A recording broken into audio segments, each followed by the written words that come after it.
श्री रघुपाद की जय, समवेत भक्तवृंद की जय, तथा गौर प्रेमानंदे हरि बोल।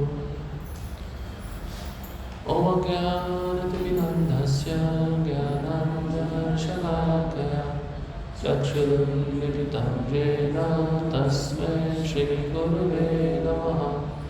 श्रीचैतन्यमनोभीष्टं स्थापितं येन भूतले स्वयं रूपा कदा मह्यं ददाति स्वपदान्तिकं। वन्देऽहं श्रीगुरोः श्रीयुतापदकमलं श्रीगुरुं वैष्णवांश्च श्रीरूपं साग्रजातं सहगणं रघुनाथान्वितं तं सजीवं साद्वैतं सावधूतं परिजनसहितं कृष्णचैतन्यदेवं श्रीराधा कृष्णपादा सहगणा ललिता श्रीविशाखान्वितांश्च। हे कृष्ण करुणा सिन्धु दीनबन्धो जगत्पते गोपेश गोपिकान्त राधाकान्त नमस्तुते। तप्तकाञ्चन गौराङ्गी राधे वृन्दावनेश्वरी वृषभानुसुते देवी प्रणमामि हरिप्रिये। वाञ्छाकल्पतरुभ्यश्च कृपासिन्धुभ्येव च पतितानां पावनेभ्यो वैष्णवेभ्यो नमो नमः। नमो महावदन्याय कृष्णप्रेमप्रदायते कृष्णाय कृष्णचैतन्य नामिने गौरकृष्णे नमः। नमः ॐ विष्णुपादाय कृष्णप्रेष्ठाय भूतले श्रीमते लोकनाथ स्वामिनिति नामिने। नमः ॐ विष्णुपादाय कृष्णप्रेष्ठाय भूतले श्रीमते भक्तिवेदान्त स्वामिनिति नामिने। नमस्ते सारस्वते देवे गौरवाणी प्रचारिणे निर्विशेष शून्यवादी पाश्चात्य देशतारिणे। जय श्री कृष्ण चैतन्य प्रभु नित्यानंद श्री अद्वैत गदाधर श्रीवासादि गौर भक्तवृंद। हरे कृष्णा कृष्णा कृष्णा हरे हरे हरे राम राम राम हरे हरे।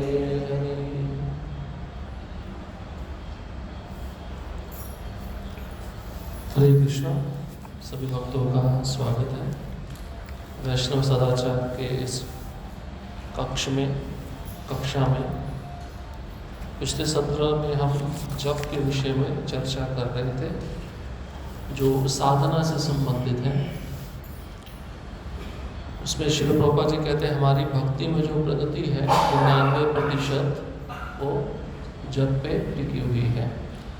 और हम जप अच्छे से करेंगे तो हम अपनी सेवा भी अच्छे से कर पाएंगे। इसके साथ ही जो भक्ति के 5 प्रबल अंग हैं, भागवतम का श्रवण, साधु संग, हरिनाम संकीर्तन, धामवास, विग्रह की आराधना, ये 5 जो अंग है भक्ति के बहुत शक्तिशाली है। अगर इसमें से कोई भी एक अंग आप श्रद्धापूर्वक करते हो तो आपको भगवान के प्रेम के प्रति जो प्रेम है भगवान के प्रति वो जागृत हो जाएगा। और जब सबसे ज़्यादा महत्वपूर्ण है, प्रभुपाद जी भी एक तात्पर्य में कहते हैं जब शिष्य को दीक्षा दिया जाता है सबसे पहला सेवा उसका क्या है? सबसे पहला कर्तव्य क्या है? ध्यान पूर्वक 16 माला का जप करना, ये सबसे पहला कर्तव्य है उसका। और जब हम जप करते तो हमें क्या ध्यान करना चाहिए? जो महामंत्र है उसका जो अर्थ है उसका ध्यान करना चाहिए। उसका अर्थ है कि हे श्रीमती राधा रानी, हे कृष्ण, मुझे आप अपनी सेवा में नियुक्त करो। प्रभुपाद ने कितना सरल अर्थ बताया इस महामंत्र का। और साथ ही साथ जप करते समय हमें अपना जो मनस्थिति है उसको एकाग्र करना चाहिए। कैसे एकाग्र होता है? ध्यान पूर्वक श्रवण करना है, उस हरिनाम को सुनना है। अब मन है बहुत चंचल है, अगर ज़्यादा समय तक हरिनाम को एकाग्रचित होकर नहीं सुनता है तो भगवान का रूप है, गुण है, लीलाएं हैं, हम अपने मन को इसमें घुमा सकते हैं। लेकिन प्रयत्न करना चाहिए शुरुआत हम ध्यानपूर्वक नाम का श्रवण करें। जितना ज़्यादा हम नाम का श्रवण करेंगे उतना जल्दी हम भगवान के रूप पे पहुंच पाएंगे। और जब रूप पर मन एकाग्र हो जाएगा फिर भगवान के गुण हमें स्वतः स्फूर्त होंगे हमारे हृदय में, और गुण के बाद में हम भगवान की लीला को समझ भी पाएंगे और उनकी लीला को प्रत्यक्ष भगवान के धाम में जो होती है उनको देख भी पाएंगे। लेकिन हमारा जो प्रक्रिया है वो शुरुआत कहाँ से है? श्रवण से है, नाम से है। नाम को श्रवण करना बहुत आवश्यक है। और जप करते समय बहुत सारा भौतिक प्रलोभन आता है। जैसे कोई भक्त जब बहुत अच्छे से भक्ति करता है, गंभीरतापूर्वक भगवान की सेवा में या गुरु की सेवा में लगा होता है, तो माया उसको प्रलोभन देने का प्रयत्न करती है, उसको अपनी ओर खींचने का प्रयास करती है। लेकिन वो भक्त प्रलोभन को नहीं चाहता। तो आज ही मैं पढ़ रहा था, प्रभुपाद जी के तात्पर्य में लिखते हैं शुद्ध भक्ति का लक्षण क्या है। प्रभुपाद जी लिखते हैं भक्त की इच्छा होती है भगवान को देखने की आमने सामने, लेकिन उसका हृदय टूट जाता है जब वो भगवान को जन्म जन्मांतर देख नहीं पाता। लेकिन भगवान को कभी आदेश नहीं देता कि आप मेरे सामने प्रकट हो जाओ। तो प्रभुपाद जी इस पूरे फ्रेज को कहते हैं शुद्ध भक्ति का लक्षण है। उसका हृदय दुखी रहता है कि मैं सेवा कर रहा हूँ, जन्मों से सेवा कर रहा हूँ, लेकिन भगवान मुझे दर्शन नहीं दे रहे, लेकिन भगवान को आदेश नहीं देता कि आप मेरे सामने प्रकट हो जाओ। ये शुद्ध भक्ति का लक्षण है। प्रभुपाद जी ऐसा तात्पर्य में लिखे हैं भागवतम के 8वें स्कंद में। और उसके साथ ही साथ हमें नम्रता आनी चाहिए। तृणादपि सुनीचेन तरोर एव सहिष्णुना अमानिना मानदेना कीर्तनीय सदा हरि। तो नम्रता कैसे आएगी? 2 प्रकार के अहंकार है, एक सत्य अहंकार है, एक मिथ्या अहंकार है। तो हमारा सत्य अहंकार क्या है? जीवेर स्वरूप है कृष्णेर नित्यदास, ये हमारा सत्य अहंकार है। जब हम इस भाव को लेकर भगवान की सेवा करते हैं कि मैं कृष्ण के दासों का दास हूँ, तब नम्रता आएगी। कल ही मुझे एक भक्त पूछ रहे थे नम्रता कैसे आनी चाहिए।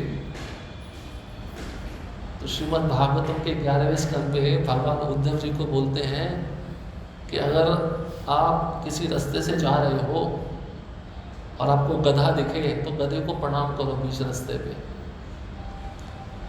लेकिन आजू बाजू लोग खड़े होंगे, वो देखेंगे तो हंसेंगे। तो भगवान कहते हैं कि उस गधे को तुम प्रणाम नहीं करो, उस गधे में मैं रहता हूँ, मुझे प्रणाम कर रहे हो। उसके बाद में फिर भगवान कहते हैं कुत्ते को भी प्रणाम करो।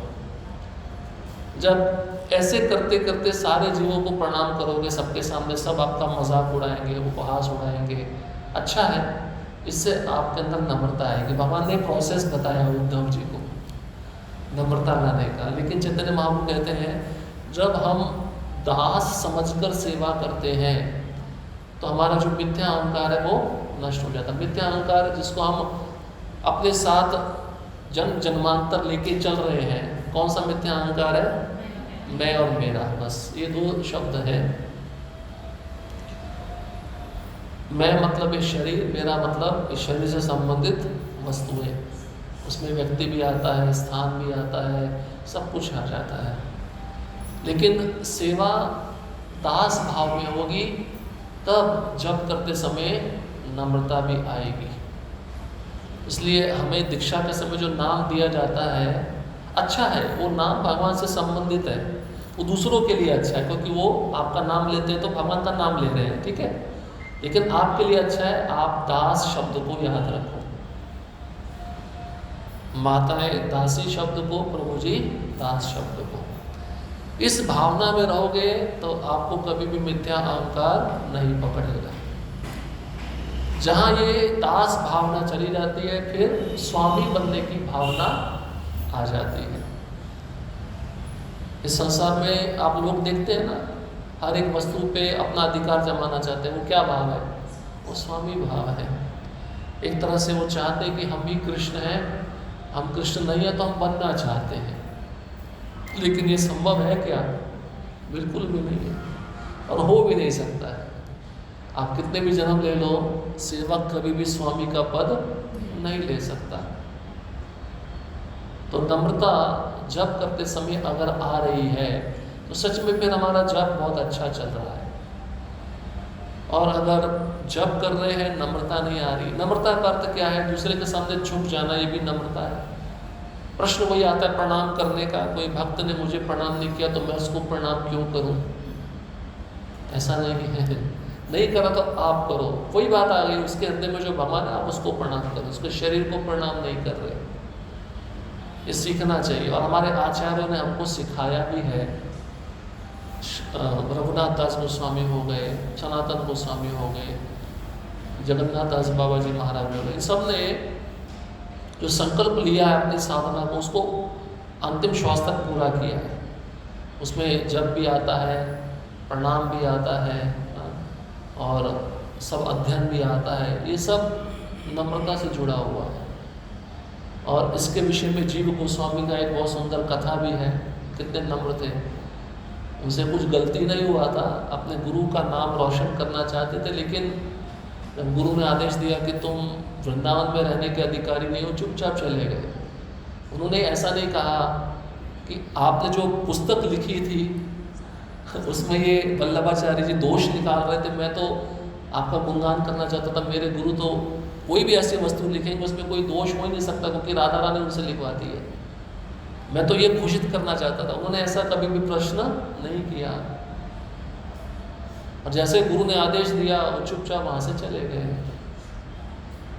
और ऐसा एक बार नहीं हुआ, 2 बार हुआ।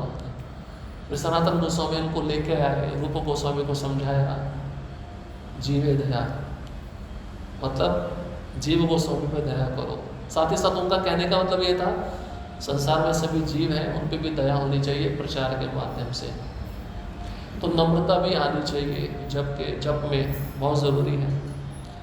तो हम हरदास ठाकुर का चिंतन कर सकते हैं। नामाचार्य हरदास ठाकुर, चैतन्य महाप्रभु ने उनको नाम आचार्य की पदवी प्रदान की। उन्होंने 22 बाजारों में बेतों का दर्द सहन किया, पर उन्होंने एक आवाज़ भी नहीं निकाली। ये नम्रता होती है। नम्रता कैसे आती है भक्ति में? जब आपको गलत ठहराया जाए, आपकी कोई गलती नहीं है, और उसमें भी आप खुशी से सेवा कर रहे हो, वो असली नम्रता है। लेकिन ऐसी नम्रता को इस स्तर पे लाना बड़ा कठिन है, क्योंकि व्यक्ति के मन में विचार तो आता है, मेरी क्या गलती है, मैंने तो ऐसा कुछ नहीं किया, तो मुझे सजा क्यों दी जा रही है? तो प्रहलाद महाराज की कोई गलती नहीं थी, है ना? कुंती महारानी, पांडवों की कोई गलती नहीं थी। ये सब महान भक्त है। क्यों? क्योंकि वो जो भी भक्ति की क्रिया करते थे वो दास भाव में करते थे। और ये 5 रसों में जो दास भाव है सबसे बेस है। गोपियाँ भी हैं, राधा रानी, वो भी दास भाव में सेवा करती है वो माधुर्य रस में, लेकिन उनका बेस क्या है? दास ही है ना। क्या समझती है अपने को? हम कृष्ण के दास हैं। इसलिए ये श्लोक बहुत महत्वपूर्ण है। नम्रता तभी आएगी जब हम दास भाव में सेवा करेंगे। तो आज हम तीव्र इच्छा से शुरू करते हैं। कुछ और भी पॉइंट रह गए हैं जब से संबंधित, इसको समझने का प्रयास करेंगे। तीव्र इच्छा कहते हैं हमारे आध्यात्मिक जीवन की नींव है। हमारी प्रबल इच्छा और पवित्र नाम जप करने की हमारी उत्कंठा श्री कृष्ण को अधिक आनंदित करती है और वही अच्छे जप की मूलभूत आवश्यकता है। तीव्र इच्छा का मतलब क्या है? भक्त को उत्कंठा रहती है, जप का समय कब आएगा, मैं जप कब करूँगा, इसको कहते हैं उत्कंठा।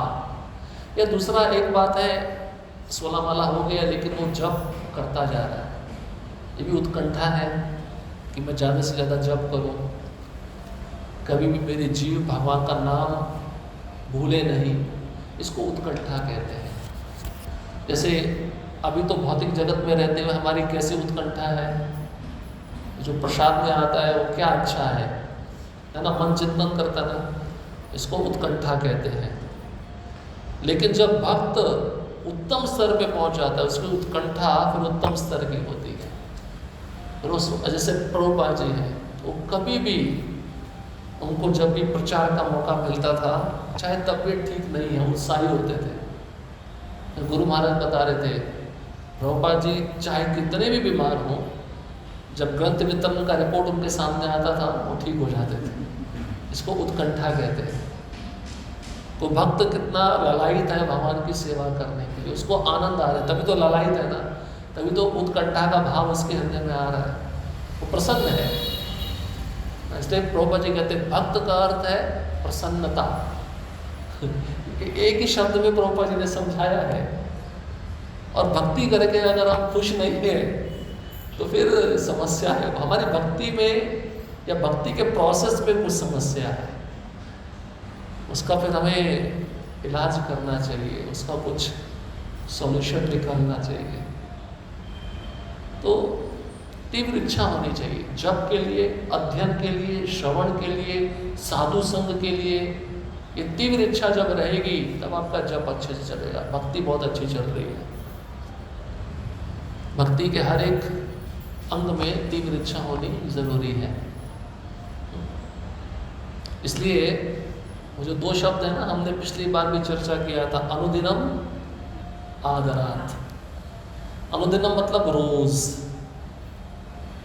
क्योंकि एक दिन पहले वो भक्त सोचता है, कोई भी सेवा हो, चाहे जप की हो या दूसरी सेवा हो, उस सेवा का वो प्लानिंग बनाता है, उसको बहुत उत्कंठा रहती है, दिन कब आए, जल्दी उस समय कब आए जब मैं भगवान की सेवा प्रारंभ करूं।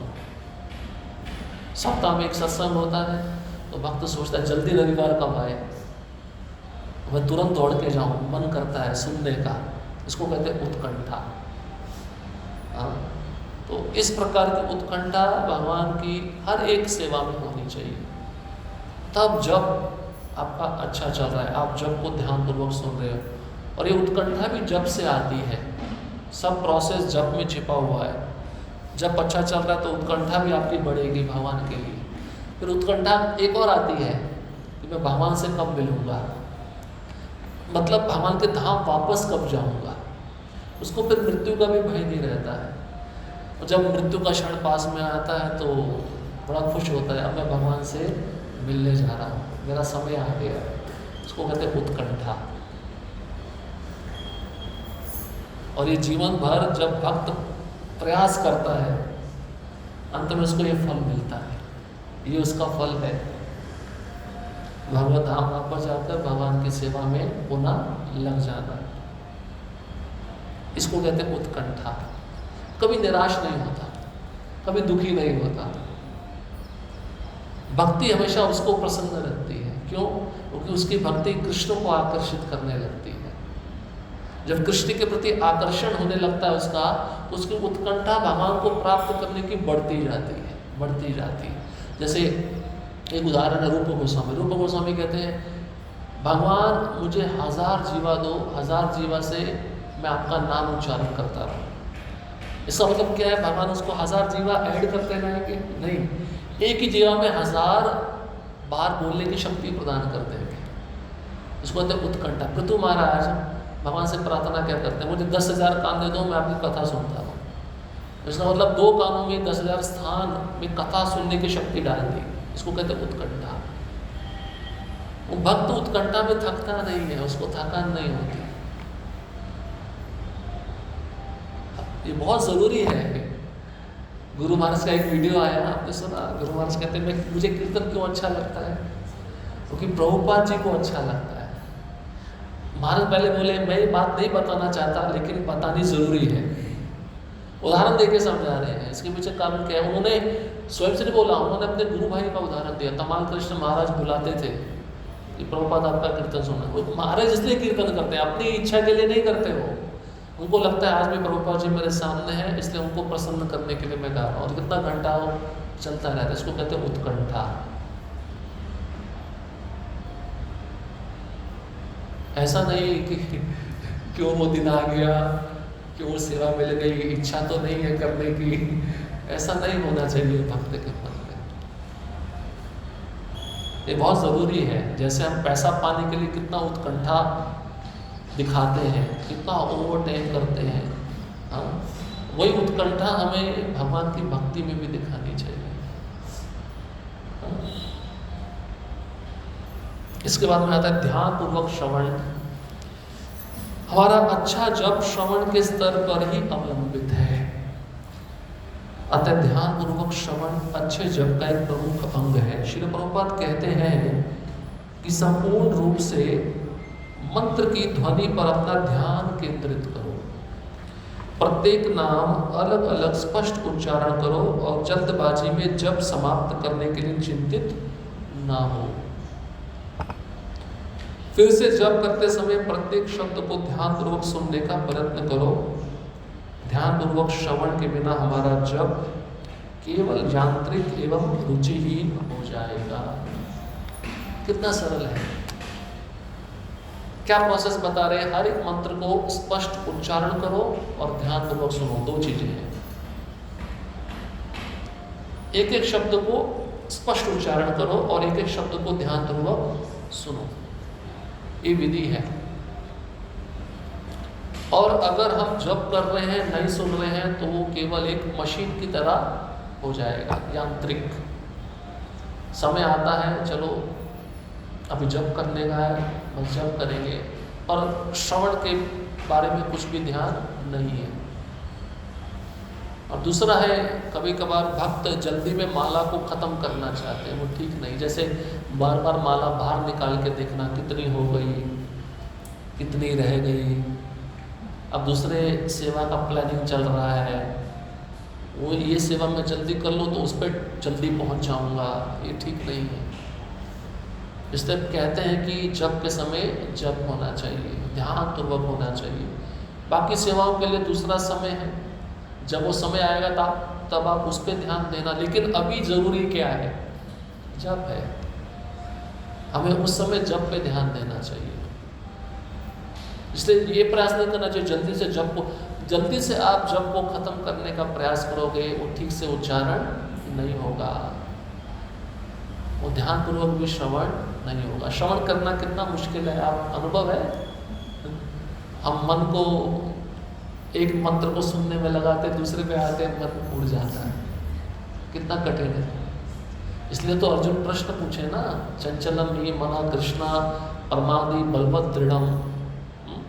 इतना चंचल है कि वायु से भी ज़्यादा शक्तिशाली है, मैं नहीं पकड़ सकता। भगवान फिर कहते हैं, मैं मानता हूँ उच्छृंखल है, चंचल है, बलवान है, हठी है, लेकिन अभ्यास के द्वारा इसको वश में किया जा सकता है। आप कभी किसी जंगल के रास्ते से जाओ, जो रास्ता कोई यूज़ नहीं करता है, आप रोज उस रास्ते से जाओगे तो रास्ता बन जाएगा, देखा आपने? लेकिन जब आपने उस रास्ते से जाना बंद कर दिया तो उस पर घास हो जाएगी। यही प्रोसेस है। आप ध्यानपूर्वक रोज जप करोगे, जैसे आज आपने 2 माला अच्छे से ध्यानपूर्वक जप किया, तो कल आपको प्रेरणा मिलेगी 3 माला अच्छे से ध्यानपूर्वक जप करने की। लेकिन जब आपने प्रयास ही नहीं किया, क्योंकि भगवान प्रयास की बात कर रहे हैं, प्रयास मतलब अभ्यास। जब आपने अभ्यास ही नहीं किया, भगवान देखेंगे जब ये स्वयं ही अभ्यास नहीं कर रहा तो मैं उसको क्या मदद करूँ? क्योंकि भगवान उसी का मदद करते हैं जो स्वयं अपना पहले मदद करे। तभी तो भगवान उसको मदद करेंगे।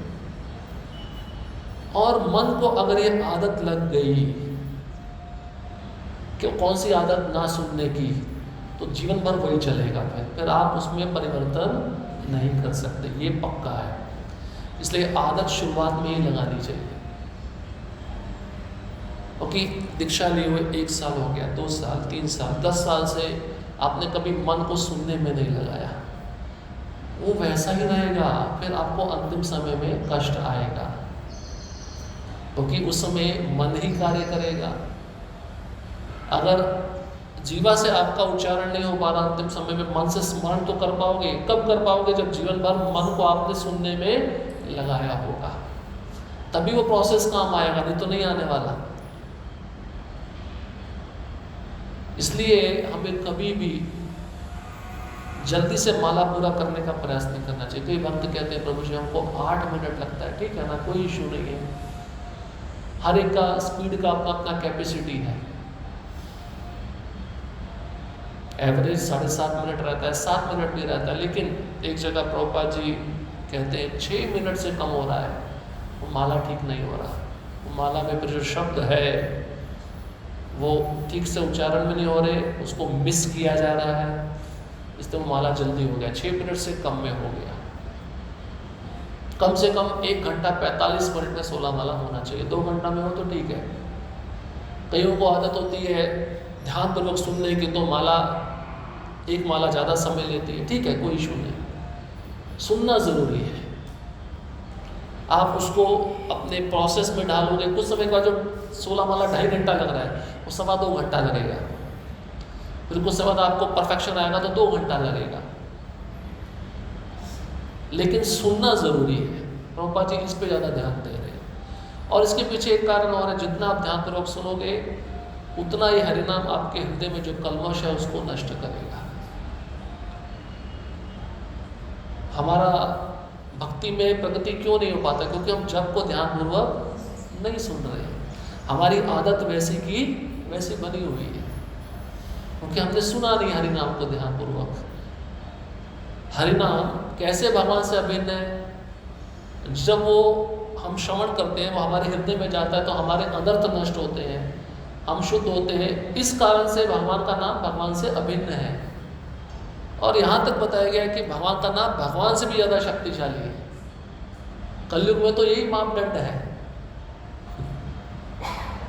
और सबसे बड़ी साधना यही है, जो श्रद्धा पूर्वक भगवान का 16 माला नाम का जप अच्छे से कर रहा है, सबसे बड़ी साधना वही कर रहा है, वही भक्त कर रहा है। और वो भावना से जप करने के बाद उसके अंदर सेवा भाव भी जागृत होगा। ऐसा नहीं है जप के साथ ही सारी सेवा लगी हुई है, क्योंकि प्रभुपाद जी ने महामंत्र का अर्थ क्या दिया? मुझे सेवा में लगाओ। जब आप ध्यानपूर्वक करोगे तभी तो भगवान आपको सेवा में लगाएंगे, तभी तो मन आपका सेवा में लगेगा।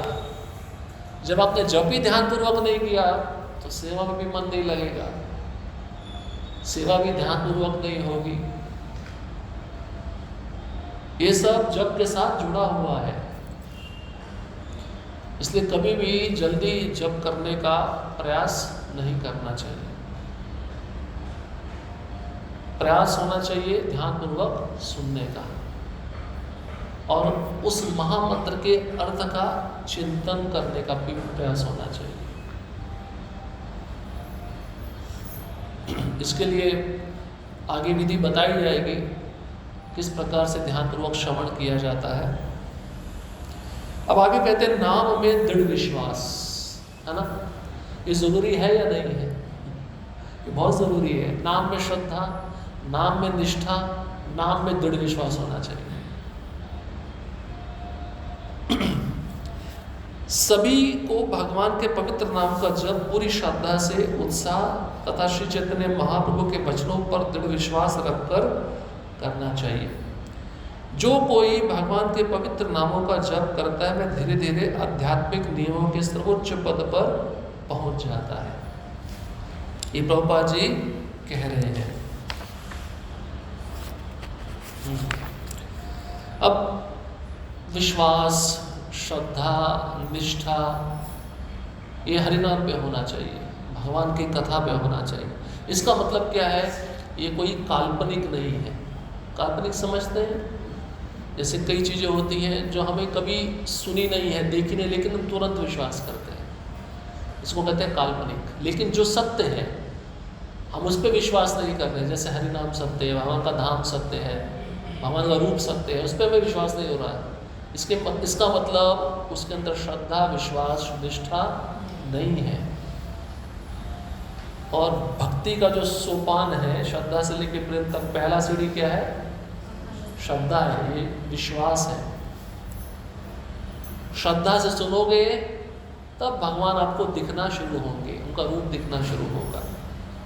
श्रद्धा से पढ़ोगे, श्रद्धा मतलब ये सत्य है, भगवान का नाम भी सत्य है, रूप भी सत्य है, उनके परिकर, उनका धाम भी सत्य है, इसको कहते हैं श्रद्धा।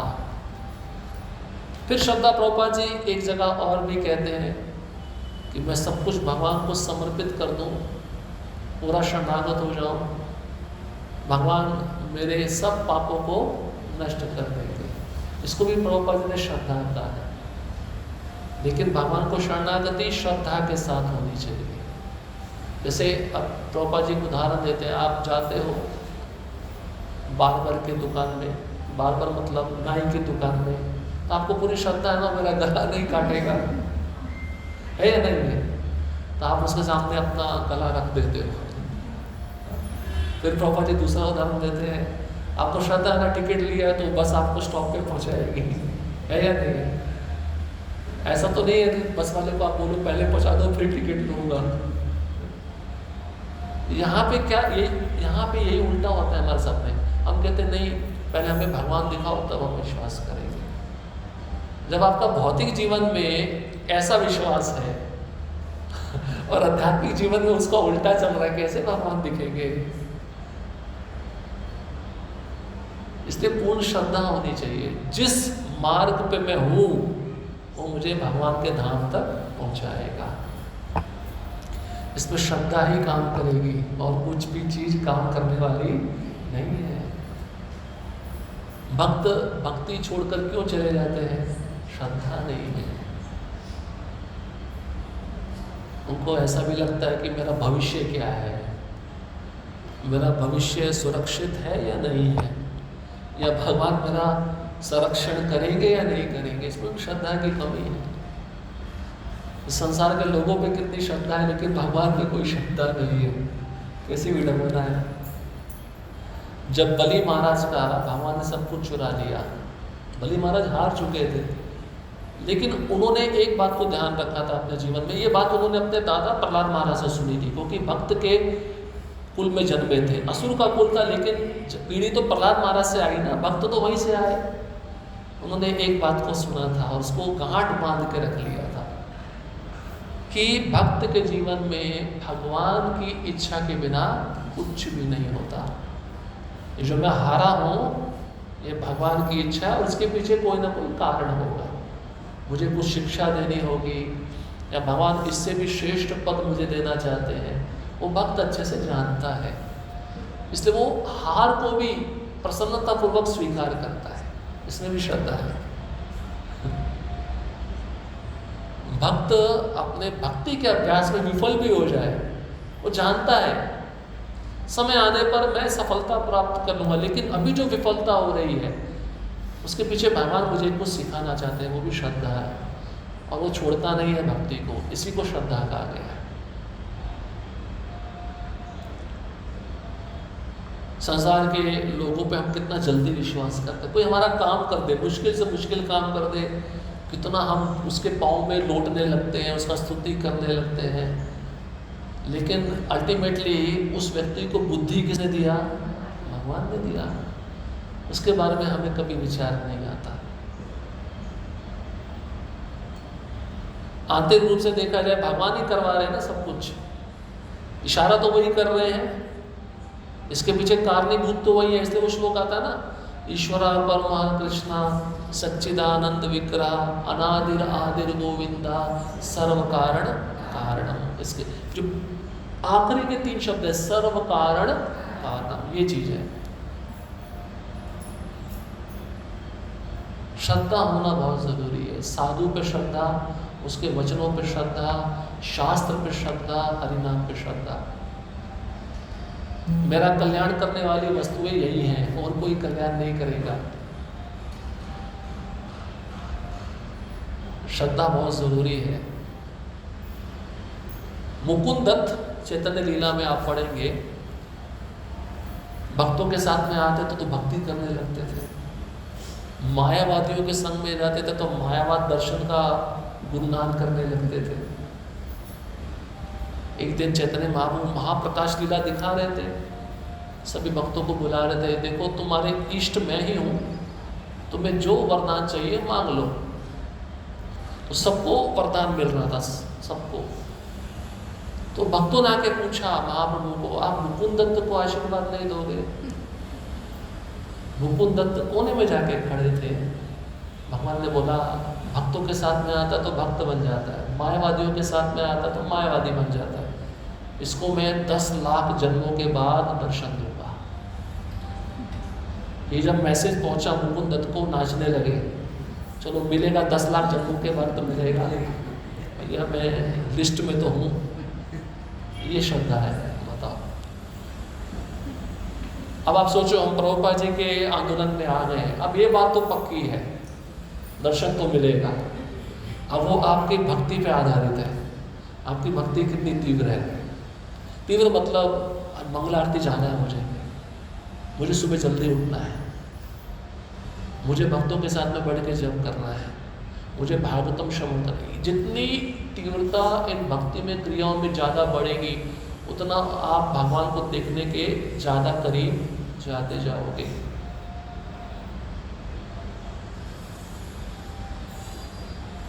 इसलिए हिम्मत नहीं हारनी चाहिए, और भक्त कभी हिम्मत हारता भी नहीं है,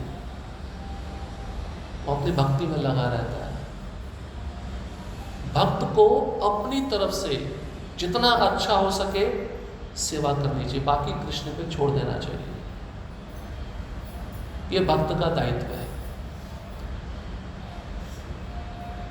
और चिंता नहीं करनी चाहिए, चिंता करने वाला बैठा है, अगर आप उसकी शरण में हो। काम आपके नहीं बने, कल तो बन जाएंगे। समय हर एक जैसा नहीं होता है।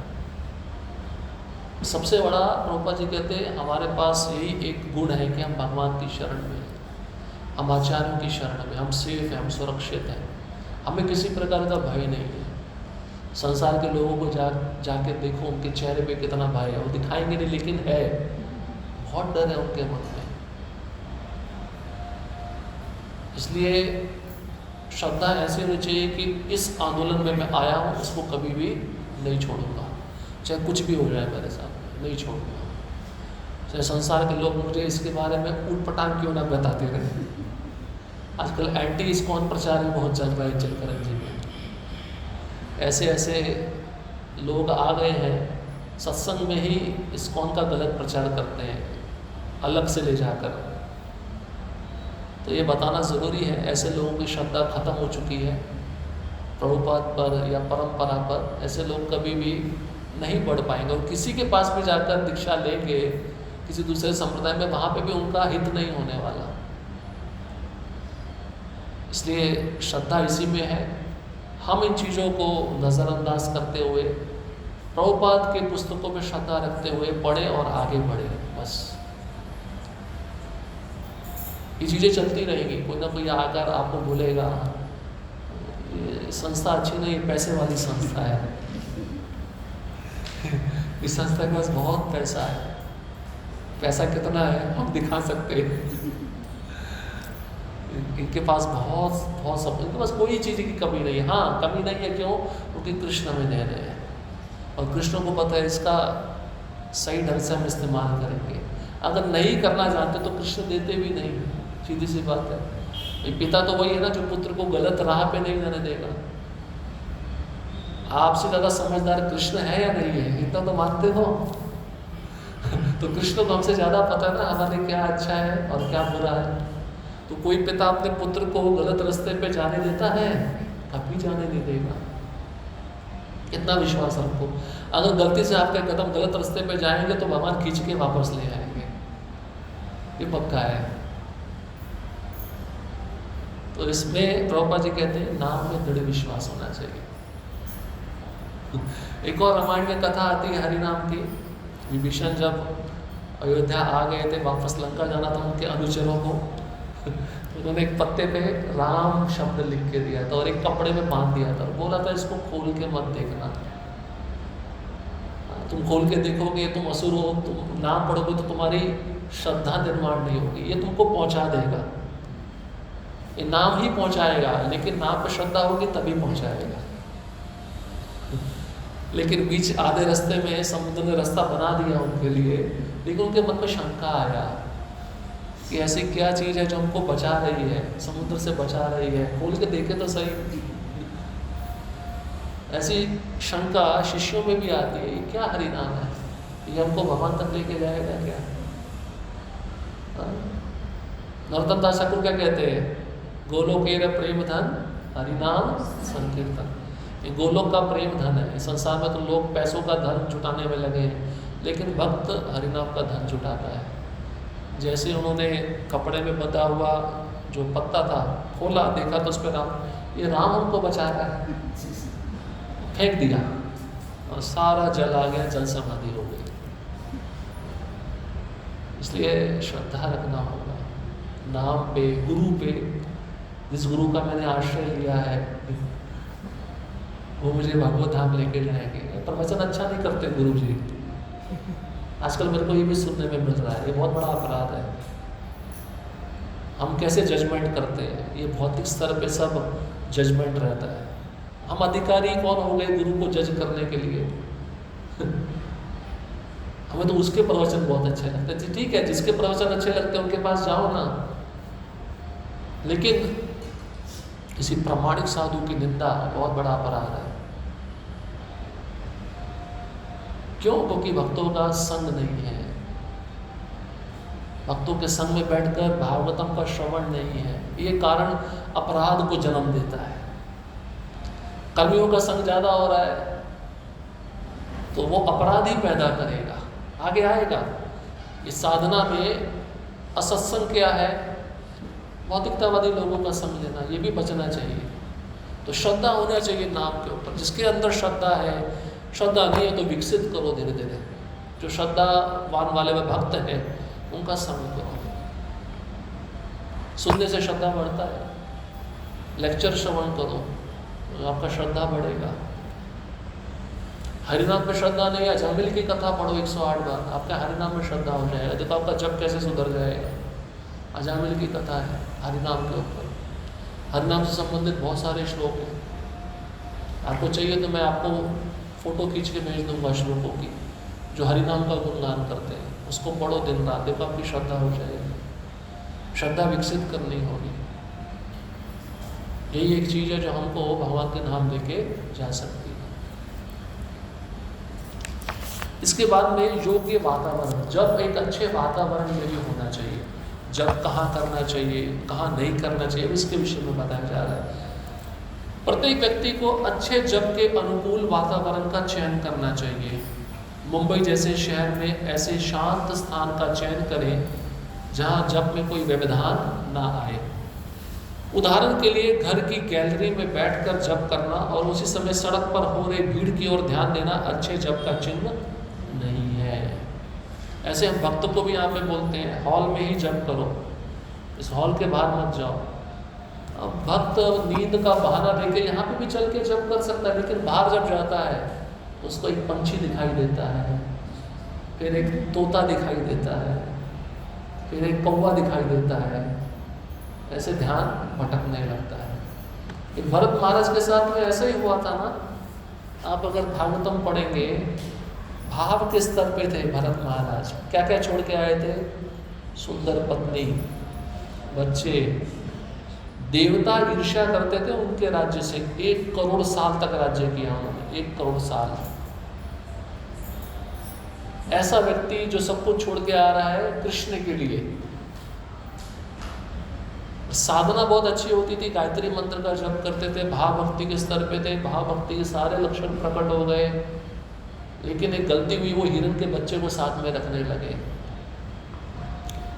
अब जैसे जैसे हिरण के प्रति आसक्ति होती गई, इधर साधना कम होती गई।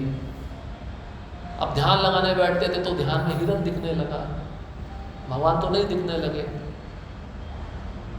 हिरण चारों तरफ घूमता था, उनको खुजली करता था, उनको बहुत अच्छा लगता था। धीरे धीरे हिरण के प्रति ध्यान बढ़ता गया, वही ध्यान उनको अंतिम समय तक लेके गया। इसलिए प्रयत्न ऐसा होना चाहिए जहाँ पे हम हैं, जहाँ पे हम रह रहे हैं, उसी परिसर में जप करें, हॉल के अंदर ही जप करें।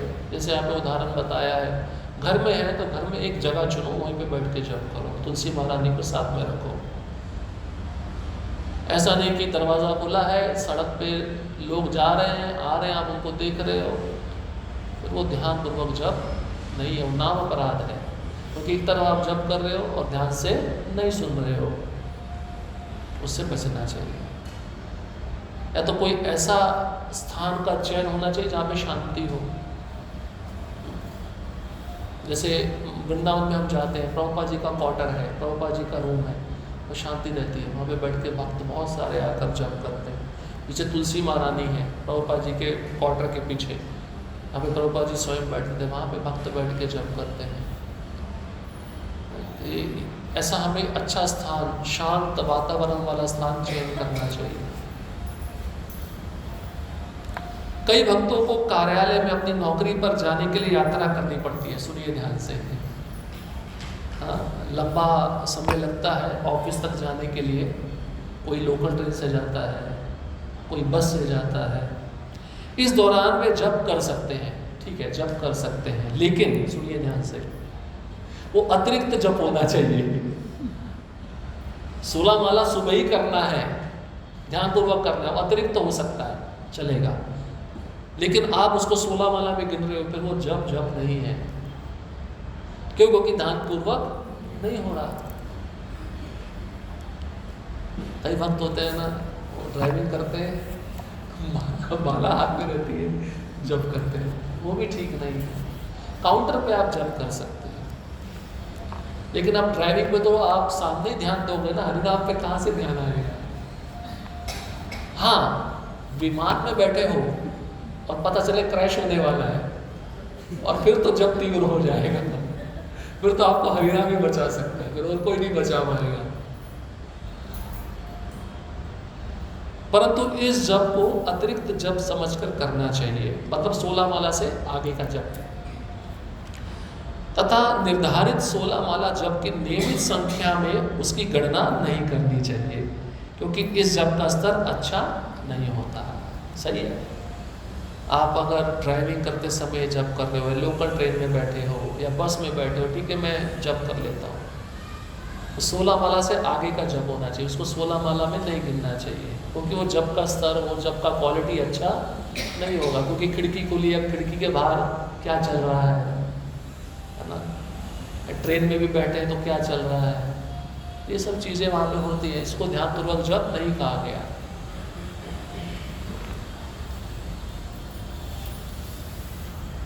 शरीर की मुद्रा, शरीर कैसा होना चाहिए जप करते समय? शरीर को हम झुकाते तभी नींद आती है, तो शरीर सीधा होना चाहिए। अब इसके विषय में बताया, किसी का सहारा लिए बिना जप करना चाहिए, है ना। बड़ा, मैं एक स्टेटमेंट पढ़ा, मेरे होश उड़ गए। भक्ति सिद्धांत सरस्वती ठाकुर महाराज कहते हैं, स्त्री के लिए पुरुष, पुरुष के लिए स्त्री। सुनिए ध्यान से, जप करते समय कोई माता जी अगर दीवार का सहारा ले रही है, या कोई प्रभु जी दीवार का सहारा ले रहे हैं, तो प्रभु जी के लिए दीवार स्त्री है और स्त्री के लिए दीवार पुरुष है। भक्ति सिद्धांत महाराज का स्टेटमेंट है। क्यों? क्योंकि आप अगर दीवार का सहारा लोगे तो अच्छा लगेगा ना, नींद आनी शुरू हो जाएगी, वो इंद्र तृप्ति है। तमोगुण, जो स्त्री पुरुष का संग है वो तमोगुण कहलाता है।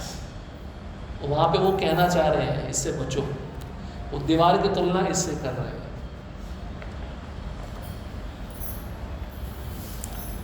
यदि कोई सक्षम है तो बैठकर जप करना अत्यंत उत्तम है। किसी को प्रॉब्लम नहीं है, शारीरिक समस्या नहीं है, तो नीचे बैठ सकता है, अच्छा नीचे बैठ के आसन लेके जप करे। जिसको प्रॉब्लम है वो कुर्सी पे बैठ के जप कर सकता है। लेकिन कुर्सी में भी फिर वही प्रॉब्लम आता है, पीछे का टेक लगता है तो नींद आने लगती है, समस्या वहीं पर आगे खड़ी हो जाती है। शरीर को सुख चाहिए ना संसार में, और जहाँ पे सुख आता है तो अंदर तृप्ति भी आ जाती है, दौड़ी चली आती है। सुविधा अनुसार सुखासन, पालती अथवा पद्मासन में बैठे एवं पीठ को सीधा रखें। देखो ये करेंगे तो कभी नींद नहीं आएगी। दो चीज़ें बताया, पालती मारकर सुखासन और पद्मासन कहते हैं दोनों पैर पीछे करके, घुटनों के बल दोनों पैर पीछे करके बैठते हैं। दो चीज़ें हैं, लेकिन उसमें भी ज़्यादा समय नहीं बैठा जाता है, पालती मार के अच्छा रहता है। दीवार का सहारा लेना, पीठ झुकाकर बैठना, हाथ की कोहनी को घुटनों पर या गोद में टिकाकर बैठना भी टालें। क्या चीज़ बता रहे हैं? दीवार का सहारा लेना। देखो पहले ही बता दिया, जब करते समय कभी भी दीवार का सहारा नहीं लेना चाहिए, दीवार से थोड़ा सट कर बैठना चाहिए। और पीठ झुकाकर बैठना, क्योंकि जैसे ही पीठ आप झुकाओगे क्या होगा? नींद आनी शुरू हो जाएगी। इसलिए पीठ को सीधा रखना, ये भी प्रैक्टिस करना है। क्योंकि भक्ति सिद्धांत सरस्वती ठाकुर जन्म से लेके अंतिम समय तक उनकी पीठ सीधी ही रहती थी, कभी किसी ने उनकी पीठ को झुका हुआ नहीं देखा। आप कथा सुनते हो तब भी पीठ सीधा रखना चाहिए, जब करते हो तब भी पीठ सीधा रखना चाहिए। सीधा रखना मतलब नींद नहीं आएगा, आलस नहीं आएगा। जहाँ पे आपने पीठ को झुकाया आलस आ जाएगा, तमोगुण आ जाएगा, निद्रा शुरू हो जाएगी। नींद आने का जब में 99% कारण यही है पीठ झुका के बैठना, क्योंकि हमने कभी अभ्यास नहीं किया पीठ को सीधा करके बैठना।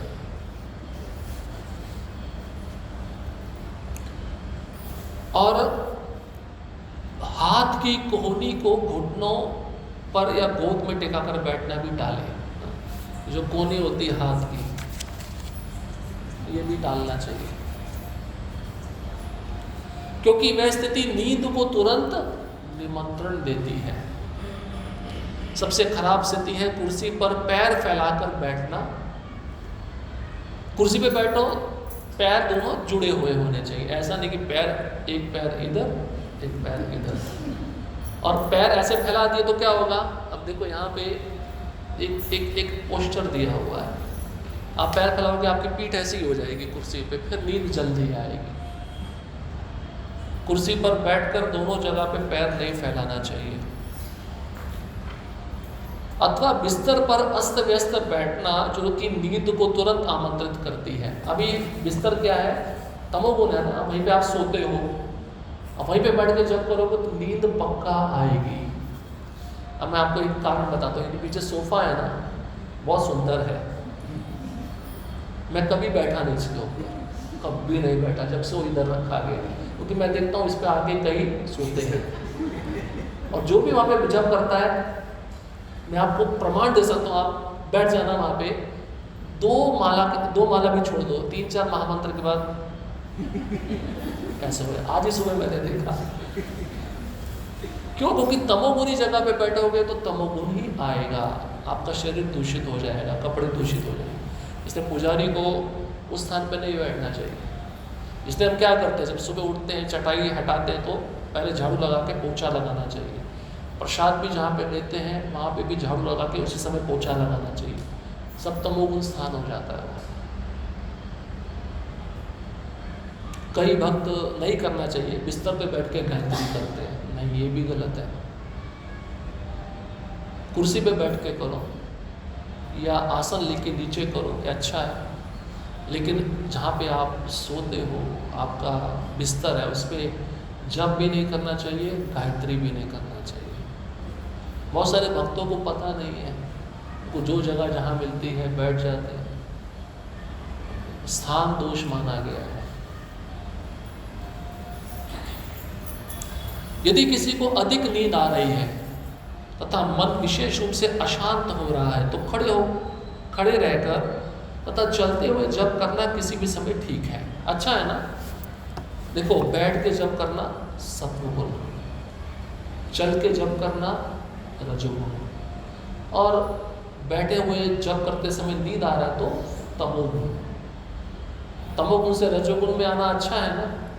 नींद आ रही है तो उठ के जप करो, बैठे मत रहो। वो यहाँ पे बताया गया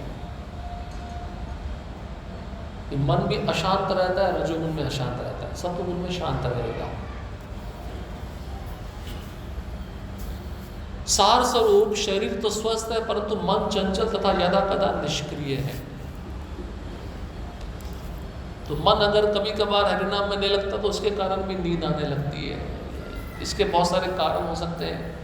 इसके पहले वाले दिन में आपने जो भोजन लिया गलत समय पे लिया, पेट साफ नहीं हुआ, कोई बहुत भारी भोजन खा लिया है, वो अभी तक पाचन नहीं हुआ है, ये सब चीज़ें जब पे असर डालती है।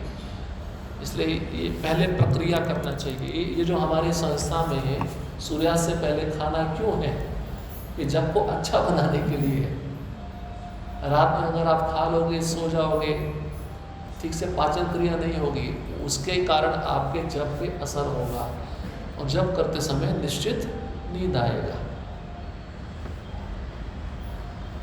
और ये आज का प्रोसेस नहीं है। पूर्व काल में जो वैदिक काल में ऋषि मुनि रहते थे, सूर्यास्त से पहले खा लेते थे, उसके बाद में वो कुछ भी ग्रहण नहीं करते थे। खड़े होकर जप करते समय दीवार का सहारा लेने से बचें। देख रहे हैं आप इधर एक, ये देखो, उसको नींद आ रहा है, वो और सहारा ले रहा है।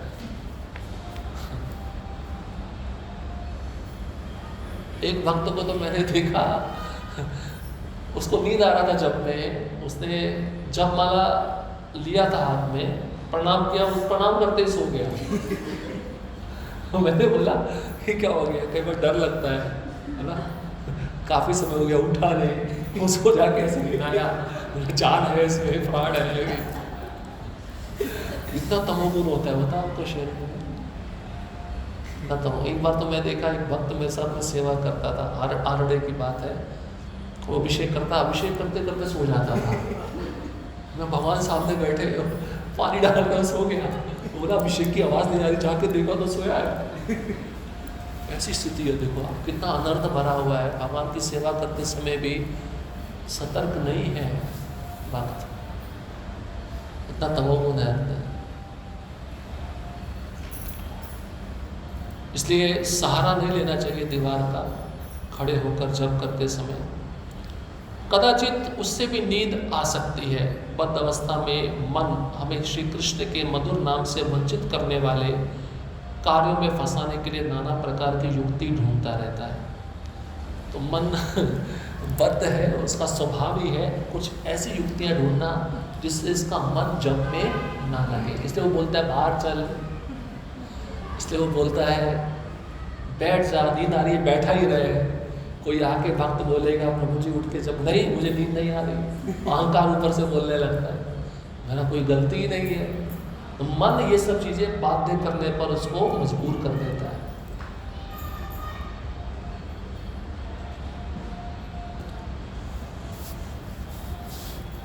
कई भक्त चहलकदमी करते हुए जप करना पसंद करते हैं। चहलकदमी मतलब चलते हुए, ठीक है, लेकिन बातचीत नहीं करनी चाहिए, वो ठीक नहीं है।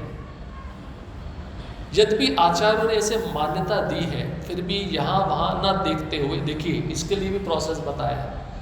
अगर आप चलते हुए जप करना चाहते हो तो आपको इधर उधर नहीं देखना, नीचे ही देखना है, इससे भी मन शांत हो जाएगा। क्यों? क्योंकि आपने इधर उधर देखा, अलग अलग विषय दिखे तो मन उस पर जाके बैठेगा, मन उसका चिंतन करेगा। चल के जप करना है, आचार्यों ने इसकी भी मान्यता दी है, लेकिन इधर उधर नहीं देखना। घोड़ा होता है ना, घोड़ा के आगे इधर आँख के आगे पट्टा लगा होता है, उसको ना इधर का दिखता है ना उधर का दिखता है, उसको केवल सीधा सामने का जगह दिखता है। ये प्रोसेस है चलते समय जप करने का।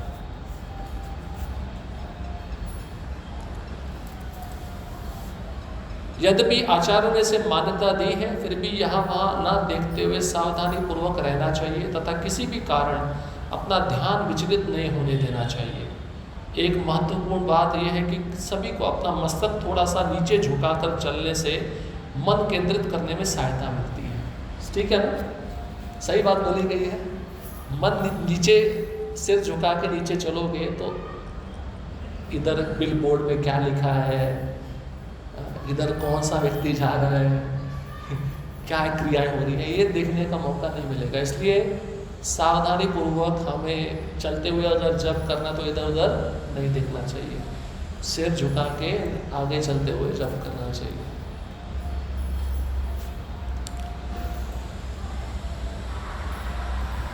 दक्षता, निपुणता, चलते हुए जप करने के लिए व्यक्ति को अपने मन को सतर्क रखने में निपुण होना चाहिए। बैठकर जप करते समय यदि नींद आ रही है तो तुरंत उठना अथवा चलना चाहिए। जब भी मन यहाँ वहाँ भटके तुरंत उसे पवित्र नाम का श्रवण करने के लिए बलपूर्वक नियंत्रित करना चाहिए। दक्ष बनना चाहिए, एक्सपर्ट बनना चाहिए जप में। बैठ के जप करें तो नींद नहीं आनी चाहिए। कैसे नहीं आनी चाहिए वो अभी विधि बताया। चल के जप करना तो मन इधर उधर ना भटके, वो विधि अभी बताया। तो इसमें आपको प्रैक्टिस करना पड़ेगा। ये प्रैक्टिस करके धीरे धीरे दक्ष होगा मन, और मन जहाँ जहाँ जा रहा है उसको खींच के वापस भी लाना है। जब ये आप अभ्यास करोगे तभी आप निपुण हो पाओगे, दक्ष हो पाओगे। ये सीखना होगा। और ये ऐसे बोलते हैं ना, ये जो समय मिला ये प्रिपरेशन है, ये तैयारी है। और परीक्षा क्या है हमारी? मृत्यु है। इसी को समझो। ये तैयारी करने का समय मिला, अच्छे से तैयारी करो। प्रभुपाद जी कहते हैं अंतिम समय में हर एक को अपना विमान अकेले ही उड़ाना होगा। समझ रहे इस बात को? अभी आपको ट्रेनिंग दी जा रही है पायलट बनने की, आप ध्यान से सुन रहे हो। समझो आप एक उदाहरण, जैसे मान लो पायलट उड़ा रहा है, उसने ट्रेनिंग लेते समय ध्यानपूर्वक नहीं सुना, लैंडिंग करने से पहले पहिया नीचे आना चाहिए, उसने ध्यान से नहीं सुना और वो चला गया विमान उड़ाने के लिए, सर्टिफिकेट मिल गया। अब मान लीजिए प्लेन लैंड करने वाला है और उसने जो व्हील आता है, पहिया आता है नीचे, उसको ध्यान नहीं है, क्या होगा? क्रैश हो जाएगा, वो सबका जान लेकर खत्म हो जाएगा। कहने का मतलब ये है, जब हमें आचार्य सिखा रहे, पुस्तकें हैं, हमारे आसपास जितने भक्त हैं उनको सिखा रहे हैं जब कैसे करना है, भक्ति कैसे करना है। अगर आप ध्यानपूर्वक सुन रहे हो और उसको अपने जीवन में अच्छे से अप्लाई करो तो ट्रेनिंग अच्छी चल रही है आपकी, इसका मतलब अंतिम समय में आपको कोई परेशानी नहीं होगी। अब अपना प्लेन अच्छे से उड़ा लोगे, क्योंकि एग्ज़ाम भी होता है, एग्ज़ाम को पास करना ज़रूरी है ना, तभी तो वो सर्टिफिकेट मिलता है कि आप पायलट बन गए, उसमें भी ग्रेड होते हैं। अब इसके बाद में अगर आप अच्छे से किसी भक्त के संरक्षण में रहकर सेवा कर रहे हो, ध्यानपूर्वक उनका सुन रहे हो, जैसा बताया वैसा कर रहे हो, आपका मन भी शांत होता जा रहा है, नियंत्रित होता जा रहा है, एक समय ऐसा आएगा मृत्यु के समय कि आप भगवान का चिंतन अच्छे से कर पाओगे। यही आपकी सफलता है, क्योंकि अंतिम समय में कोई भी मदद करने नहीं आएगा। हाँ, भक्त बैठ जाएंगे कीर्तन करने के लिए, लेकिन याद तो आपको ही करना है। ऐसा तो नहीं कि भक्त आपके अंदर घुस के आपको याद दिलाएगा। याद तो आपको कब याद आएगा? जब आप पूरा जीवन पर ध्यानपूर्वक सेवा किए होंगे, ध्यानपूर्वक सुने होंगे, अपने जीवन में उतारा होगा, तब आपको याद आएगा। इसलिए ये बात मुझे प्रभुपाद जी की बहुत अच्छी लगती है, अपना विमान स्वयं ही उड़ाना होगा। इसलिए अभी आपको ट्रेनिंग मिल रहा है, अच्छे से सीख लो। कोई दिक्कत आता है बीच में तो आप पूछ सकते हो, उसमें कोई वो नहीं है, गलत नहीं है, पूछने का अधिकार होता है।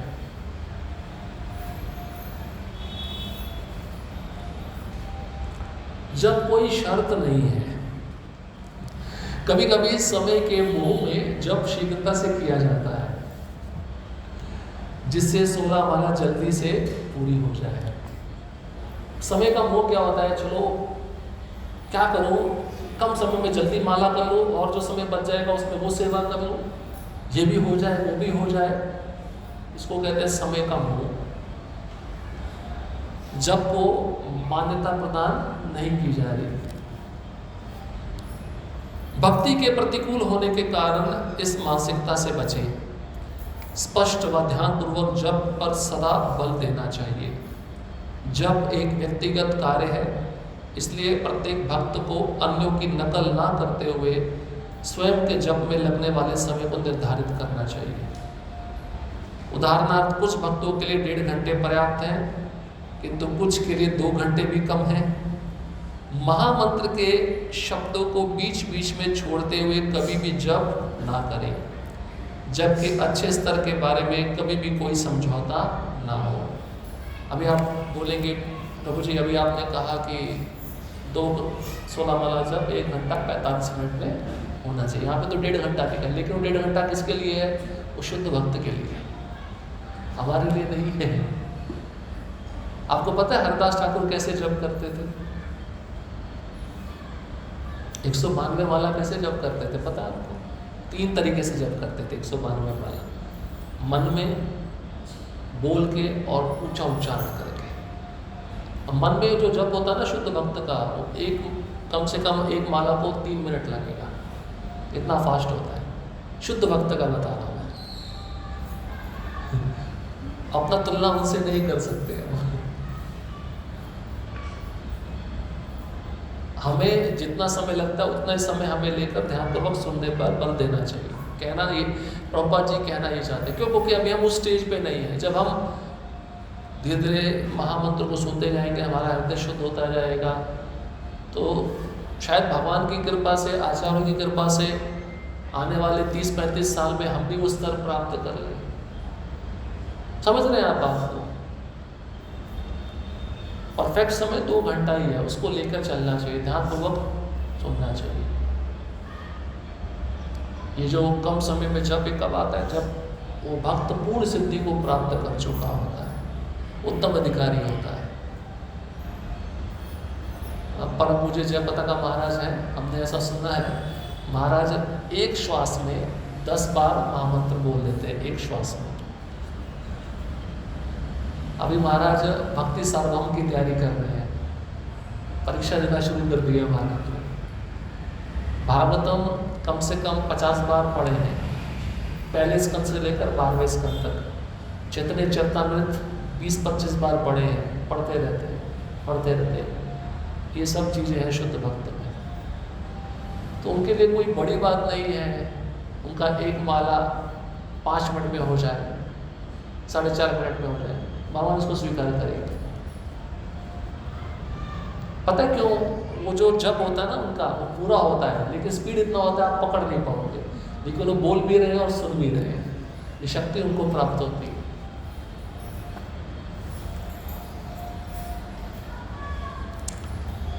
इसलिए जिस भक्त को जिस स्थिति में अपना माला ठीक सुनने में लगता है, जितना समय लगता है उतना समय उसको लेना चाहिए।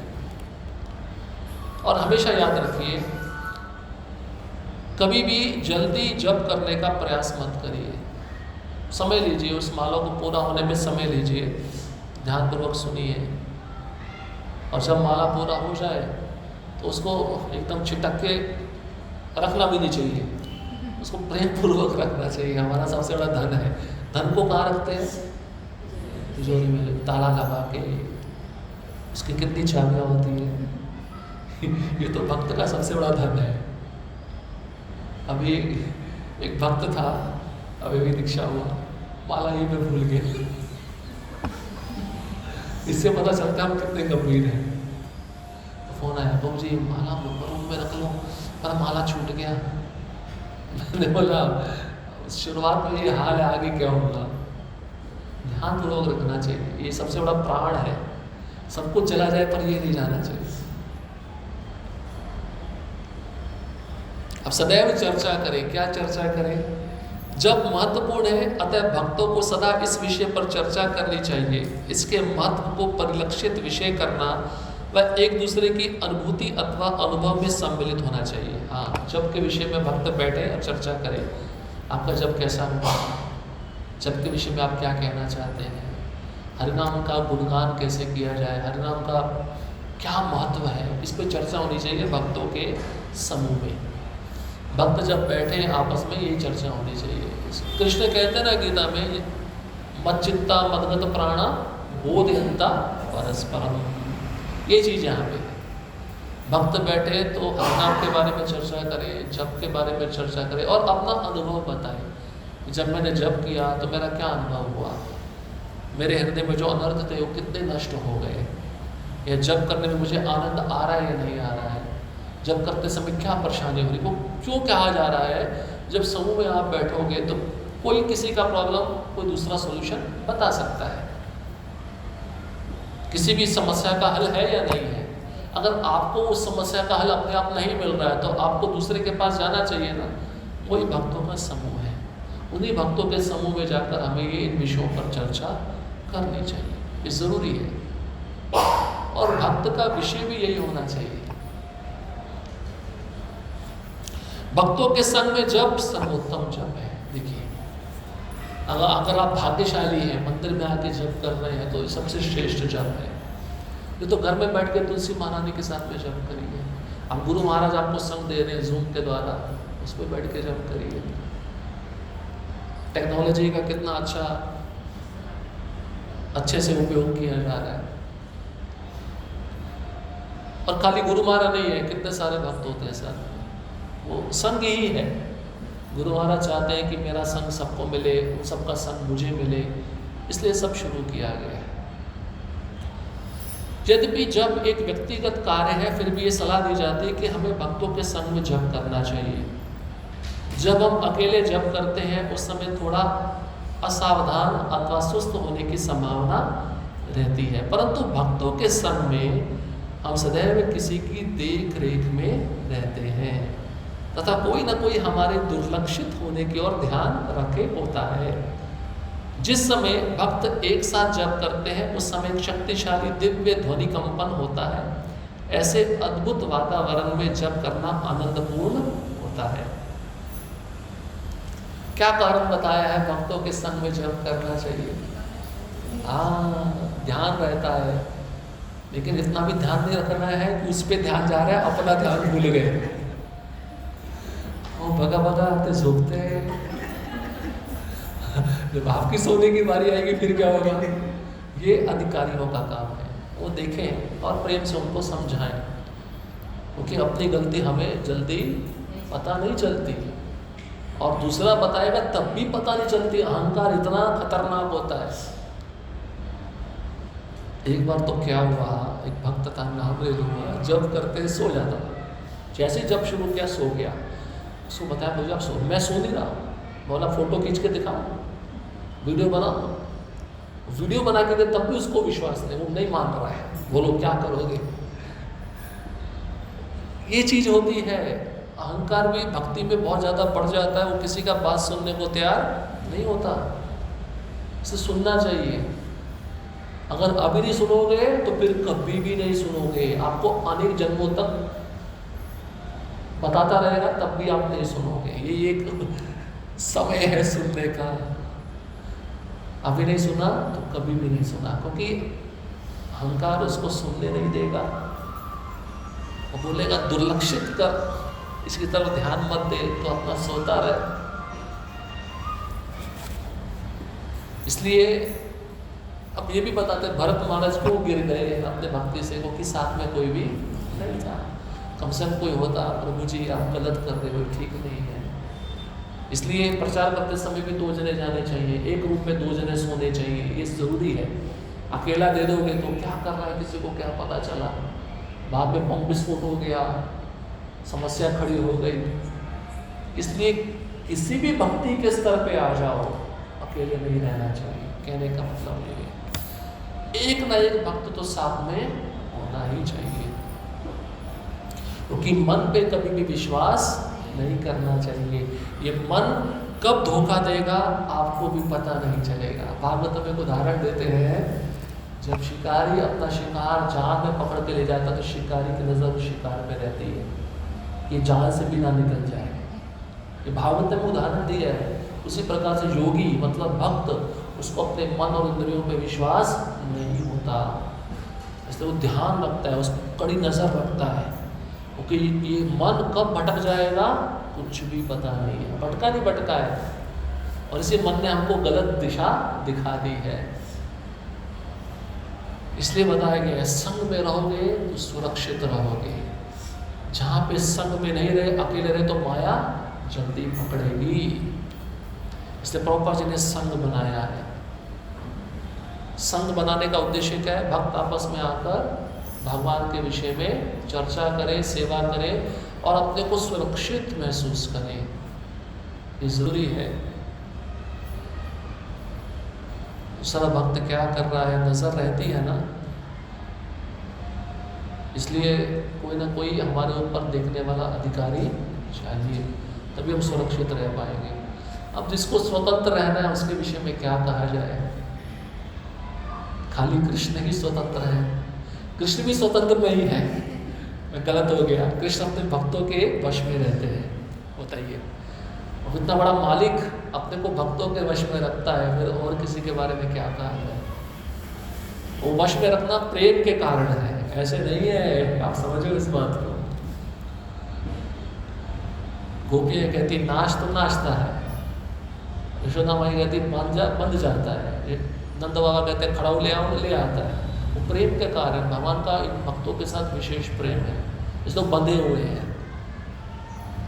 हाँ, लेकिन हम अपने कर्म के द्वारा बंधे हुए हैं। उस बंधन को हमें अगर खोलना है तो एक भक्त के निर्देशन में कार्य करना बहुत आवश्यक है।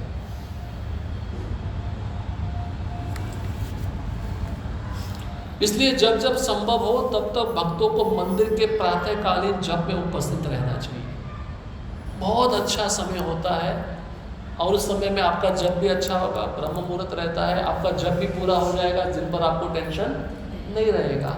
अब भक्त होते हैं माला रह गया, माला कब होगा कब होगा, कभी कभार रात में भी पूरा नहीं होता है, टेंशन रहता नहीं रहता है। हाँ, हमने संकल्प दिया है गुरु महाराज को 16 माला रोज ध्यान पूर्वक करेंगे। मान लो 2 माला रह गई, अचानक से याद आया तो क्या होगा, उसी समय आप उठकर माला लेकर पकड़ के बैठ जाओगे। इसलिए सुबह का जप बहुत अच्छा जप होता है, उसी समय प्रयास करना चाहिए पूरा करने का।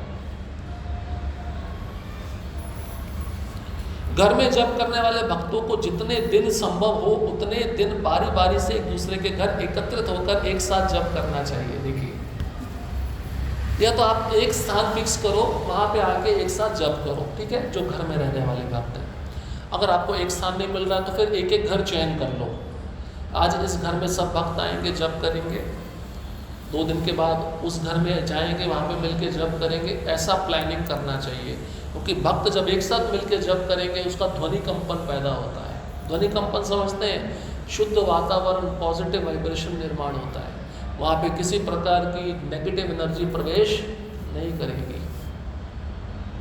ये सब चीज़ें सच में होती हैं, इसका अनुभव करके देखना चाहिए। समय में जप सबसे सर्वोत्तम जप है। आप अकेले रहोगे तो माया जल्दी पकड़ेगी, कोई देखने वाला भी नहीं होगा, सो रहे हैं तो सो जाए। अब अकेला होते हैं हॉल में, मान लो कोई नहीं है तो भक्त बोलता है यार कोई नहीं है, चलो रूम में जाके सो जाते हैं। क्यों? क्योंकि कोई ऊपर नहीं है देखने वाला है। इसलिए सेफ, सुरक्षित वही भक्त है जो किसी के अथॉरिटी के निर्देशन में भक्ति में सेवा कर रहा है। अब प्रातःकालीन जप आता है। जब प्रातः काल शीघ्र करें, विशेष रूप से ब्रह्म मुहूर्त में। ब्रह्म मुहूर्त का मतलब सूर्योदय से 1.5 घंटा पूर्व, 1.5 घंटा पहले, उस समय हमें जप करना चाहिए। अभी हमारे गुरु भाई थे जिन्होंने शरीर छोड़ा, परम पूज्य रूप रघुनाथ महाराज, कितने बजे उठते थे? 1 बजे उठते थे रात के। सोते कितने बजे थे? महाराज 8:30-9 बजे सो जाते थे। नियम था 1 बजे उठ के। अब जो 1 बजे उठ रहा है स्नान करके मंगल आरती से पहले 16 माला हुई। पहले का नियम पता क्या होता था? इस्कॉन में 16 माला मंगल आरती से पहले होनी चाहिए। टेंशन खत्म। अध्यात्म बुद्धि में नहीं रहता भक्त। वो जब करते करते जाते थे और उनके हाथ में कोई लाठी नहीं, कोई छड़ी नहीं, कुत्ते भौंकते थे, कुत्ते पीछे पड़ जाते थे, ध्यान नहीं देते थे, उनको कोई डर नहीं होता।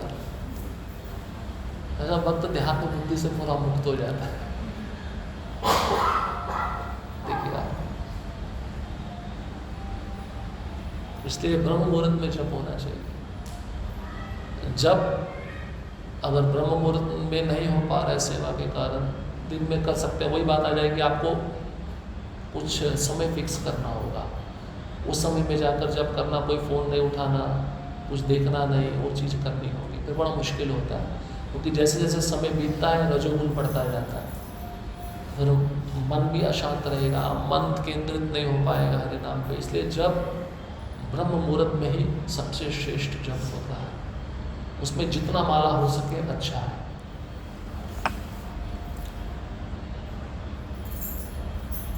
यदि ये समय संभव ना हो तो उसके बाद जितना शीघ्र हो सके उतना करने का प्रयास करें। ठीक है, ब्रह्म मुहूर्त में संभव नहीं हो पा रहा है तो उसको आगे वाला समय चयन करना चाहिए, और जितना ज़्यादा जप उस समय में हो जाए तो उतना अच्छा है। क्यों? क्योंकि अब उस जप को लटकाते हुए वो दोपहर में करेगा, शाम में करेगा, उतना क्वालिटी वाला जप नहीं होगा। इसके पीछे कारण यही है, मन चंचल रहेगा, अशांत रहेगा, मन स्थिर नहीं होगा, या आप लगाना भी चाहोगे तो नहीं लगेगा। प्रातः शीघ्र उठना सभी भक्तों के लिए अनिवार्य है तथा इस संबंध में कोई भी समझौता ना हो, नो कॉम्प्रोमाइज। प्रभुपाद जी कहते हैं जो सुबह जल्दी नहीं उठता वो भक्ति के प्रति गंभीर नहीं है, जो जल्दी सुबह उठ रहा है वो भक्ति में गंभीर है। मतलब इसलिए अजगर रूपी सांप जैसी निद्रा को त्याग कर हमें सुबह जल्दी उठना चाहिए। और इसके विषय में कोई समझौता नहीं होना चाहिए, नहीं ये कारण बता दिया, वो कारण बता दिया, नहीं, उठना ही चाहिए। और दीक्षित भक्त को तो उठना ही चाहिए। सभी को अपने जप के लिए एक निश्चित समय रखना अपेक्षित है। अब पुजारियों के लिए वो समय नहीं होता है, वो बाद में जप करते हैं, बाकी भक्त उसी समय पे जप करना चाहिए। निर्णय लेना होगा, एक समय निश्चित करना होगा। समय संबंधी नियम साधना भक्ति का एक महत्वपूर्ण अंग है। सभी को काम पर जाने के पूर्व, सुन लीजिए, जो बिजनेसमैन हैं, जो सर्विस करते हैं, उनको काम पे जाने से पहले 10 से 12 माला निश्चित रूप से पूर्ण करनी चाहिए। स्टैंडर्ड है, 10 से 12 माला करो तब आप काम पे जाओ। उसके हिसाब से आपको निर्धारित करना चाहिए कितने बजे उठना है, कितने बजे कौन सी क्रिया करनी है। इससे अधिक हो सके तो अति उत्तम है। अब 10 से 12 माला से अगर ज़्यादा हो गया काम पे जाने से पहले माला, तो ज़्यादा अच्छा है, तो टेंशन नहीं रहेगा ना। अभी ऑफिस में तो जाके जप नहीं करोगे, काम पे जाके तो जप नहीं करोगे, जब ऑफिस से आओगे तभी आप बचा हुआ माला करोगे। वो कैसा होगा आपको पता ही है, ये कारण बताएंगे। उच्च स्वर में जप, ये भी एक बात है जो हमने पहले चर्चा किया था। उच्च स्वर में जप करने से दूसरों को परेशानी होती है, लेकिन अब जिसको करना है तो वो अपना अलग स्थान चुने, बाहर जाए, वहाँ पे जाके उच्च स्वर में जप कर सकता है। वही बात यहाँ पे बताई है। उच्च जप उच्च स्वर या धीमे स्वर दोनों प्रकार से किया जा सकता है। अच्छे जप का अर्थ ये नहीं कि जप जोर जोर से करें।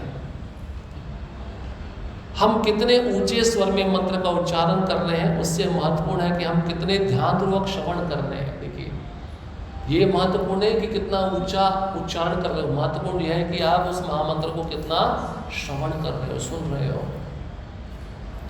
भक्तों के संग में जप करते समय उनका ध्यान विचलित ना हो, इसके प्रति हमें विशेष संवेदनशील होना चाहिए। देखिए, वही बात है, अब जोर से जप करोगे, दूसरे वाले को परेशानी हो रही है, ये ठीक नहीं है। इसलिए उसके तरफ भी हमें ध्यान देना है। पवित्र नाम अथवा लीला। एक प्रश्न भक्तों द्वारा सदैव पूछा जाता है कि क्या जप करते समय कृष्ण लीला के विषय में चिंतन कर सकते हैं। इस संबंध में हमें यह देखना है कि श्रील प्रभुपाद क्या कहते हैं। सुनिए, श्री कृष्ण के नामों का श्रवण तथा कृष्ण लीला, इन दोनों में कोई भी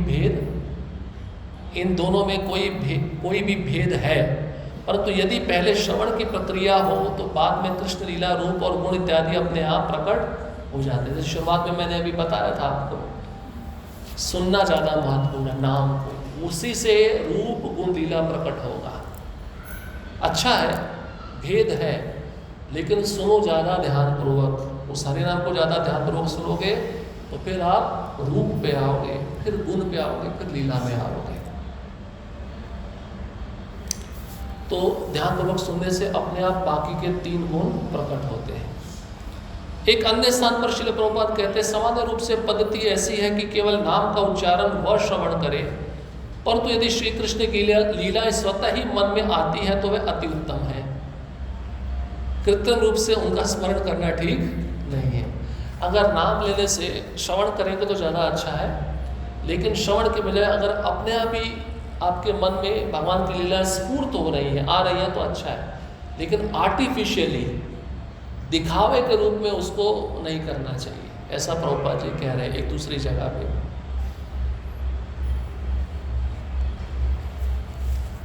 नाम अपराध आ जाते हैं, आप सभी नाम अपराध से परिचित हैं। सभी को पवित्र नाम के प्रति अपराध टालना चाहिए। श्री प्रभुपाद कहते हैं कि अच्छे जप का अर्थ है निरपराध रूप से जप करना। अच्छा जप क्या है? जो भक्त इन 10 नाम अपराधों से बचते हुए जप कर रहा है। हमने 3 नाम अपराधों पे ज़्यादा चर्चा किया था, जो 3 होते जो हमसे होते रहते हैं। पहला, भक्तों की निंदा, ये नहीं करना है, बिल्कुल भी नहीं करना है। दूसरा, गुरु को साधारण मनुष्य समझना। तीसरा, ध्यानपूर्वक जप ना करना। ये तीनों में हम फंसे हुए हैं, इसलिए इन तीनों को जितना जल्दी टालेंगे उतना हमारा जप निरपराध पूर्वक होगा, हम उतना आगे बढ़ पाएंगे। फिर हम नामाभास पे आएंगे। नामापराध जाएगा तभी नामाभास पे आएंगे। नामाभास मतलब उस स्तर पे कोई भी भौतिक इच्छा नहीं रहती। फिर मन लगने लगता है, सुनने में मन लगने लगता है, भगवान के चरण कमलों में मन केंद्रित होने लगता है। अपराध के स्तर पे मन नहीं लग रहा ना, लेकिन नामाभास में मन लगना शुरू हो जाता है और इसमें कोई भी भौतिक इच्छा नहीं रहती। और शुद्ध नाम में तो सदैव मन लगा रहता है और उस भक्त की एकमात्र इच्छा ये रहती है कि मैं अपने गुरु और कृष्ण को प्रसन्न करूं, मेरी स्वयं की कोई भी इच्छा नहीं है।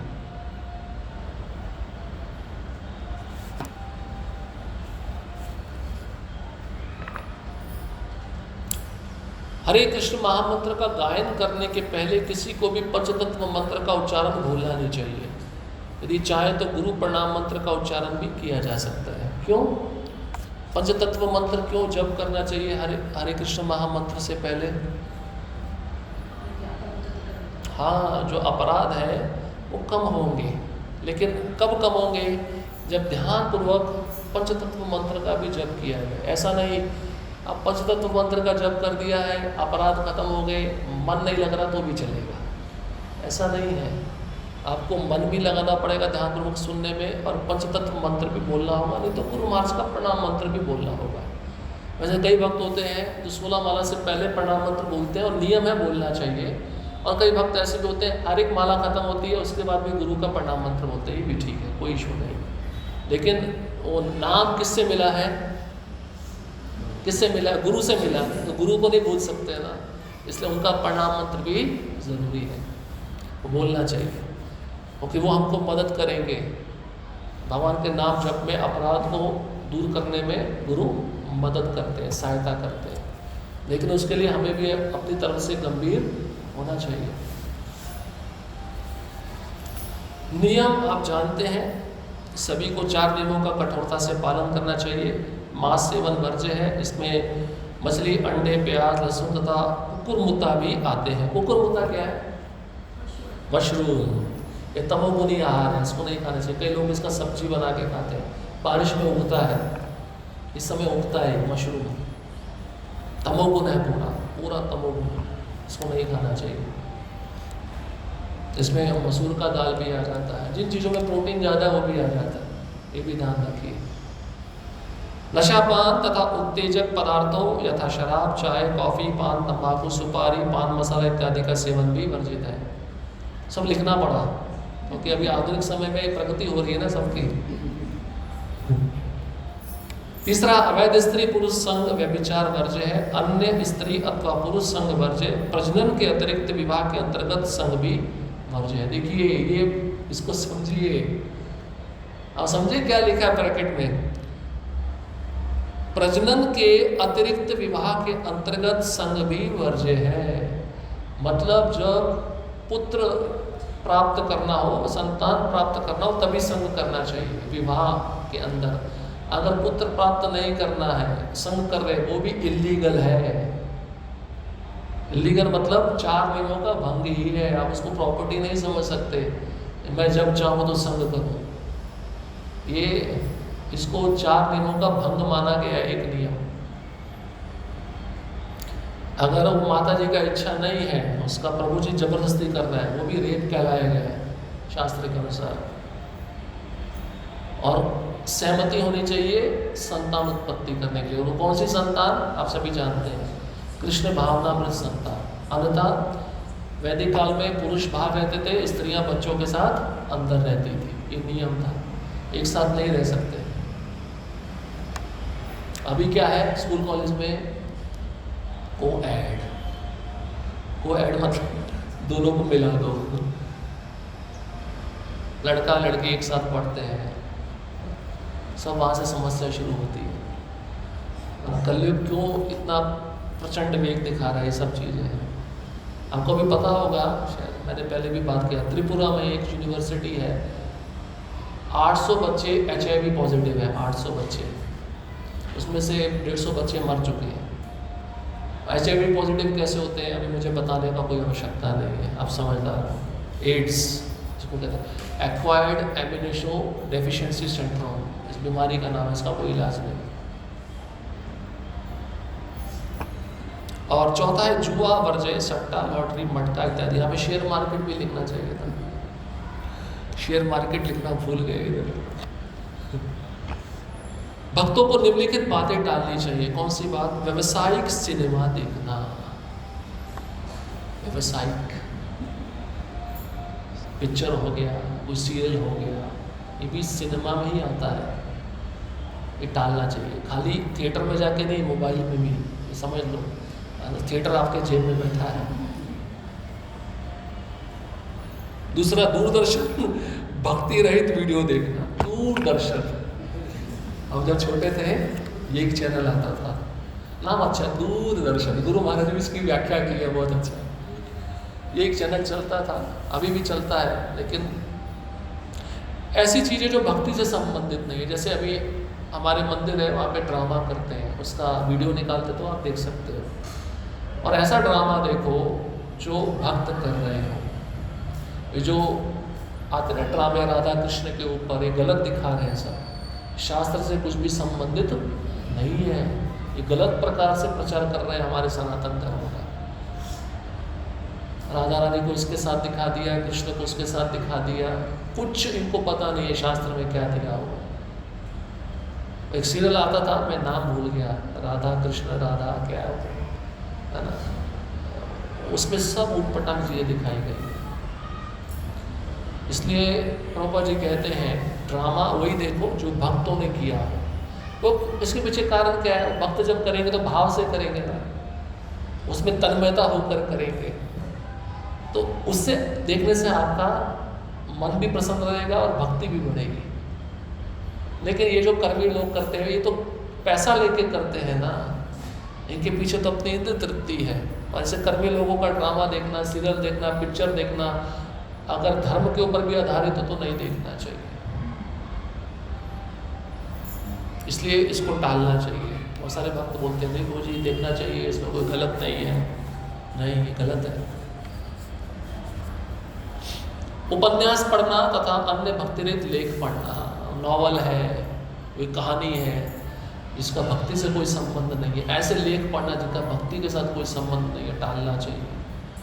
ये पढ़ने से क्या होगा? वही भावना हमारे मन में भी आएगी, भोग बढ़ेगा, वासना बढ़ेगी। इसके पीछे कारण यही है। फिल्म, खेल, राजनीति, स्त्री पुरुष संबंध आदि विषयों पर आधारित मासिक पुस्तकें केवल हमारी भावना को दूषित करती हैं तथा 4 नियमों के व्यवहारिक पालन में आवश्यक एकाग्रता एवं दृढ़ता को खंडित करती है। अगर आप ये देख रहे हो तो 4 नियम में से नियम 1 भंग हो रहे हैं, ये समझ लो। इसके पीछे कारण बताया, अगर आप देखोगे, आप जब करने बैठोगे तो वही याद आएगा, तो आपका मन लग पाएगा नाम में, तो ये चीज़ें आपको खंडित कर रही है नाम तक पहुंचाने में, धाम तक पहुंचाने में। इसलिए इनको त्याग करना चाहिए, नहीं देखना चाहिए। खेल, राजनीति और बहुत सारी चीज़ें, सीरियल, क्या क्या दिखाया जाता है सीरियल में? एक ही व्यक्ति घर का 2 बहनों के साथ शादी कर रहा है। हमारी संस्कृति को कैसे बिगाड़ा जाए, इसके पीछे प्लान बनाया गया है पूरा। पता है आपको क्या प्लान बनाया गया? हमारी हिस्ट्री में क्या पढ़ाया जाता था? औरंगजेब,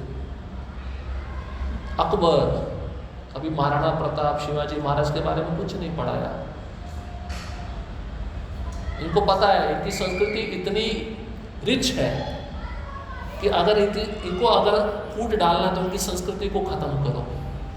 ये चीज़ किया गया हमारे साथ और ये अभी तक चल रहा है, हम इसको समझ नहीं पा रहे। इसलिए पिक्चरों में जो साधु होता, तिलक लगाता, उसको गुंडा दिखाया गया है। देख लो आप, उसको गलत पुरुष की तरह दर्शाया गया है। और मुसलमान को बहुत अच्छा दिखाया गया है, उसके जैसा नेक पुरुष कोई होता नहीं। क्या कारण है? यही तो कारण है, इनको इनके जड़ से काटो।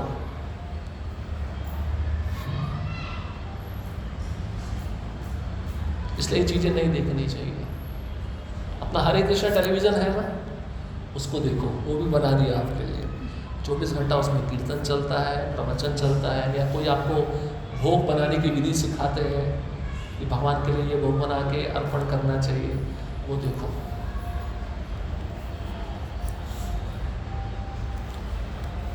शास्त्र में ऐसा बताया गया है कि जिस वस्तु में कृष्ण नहीं है, वस्तु मतलब उपन्यास, खेल, कुछ भी उसमें कृष्ण नहीं है तो मल है। मल समझते हैं? विष्ठा। आप उसको देख रहे हो तो हाथ में पकड़ रहे हो, विष्ठा को ऐसे पकड़ रहे हो।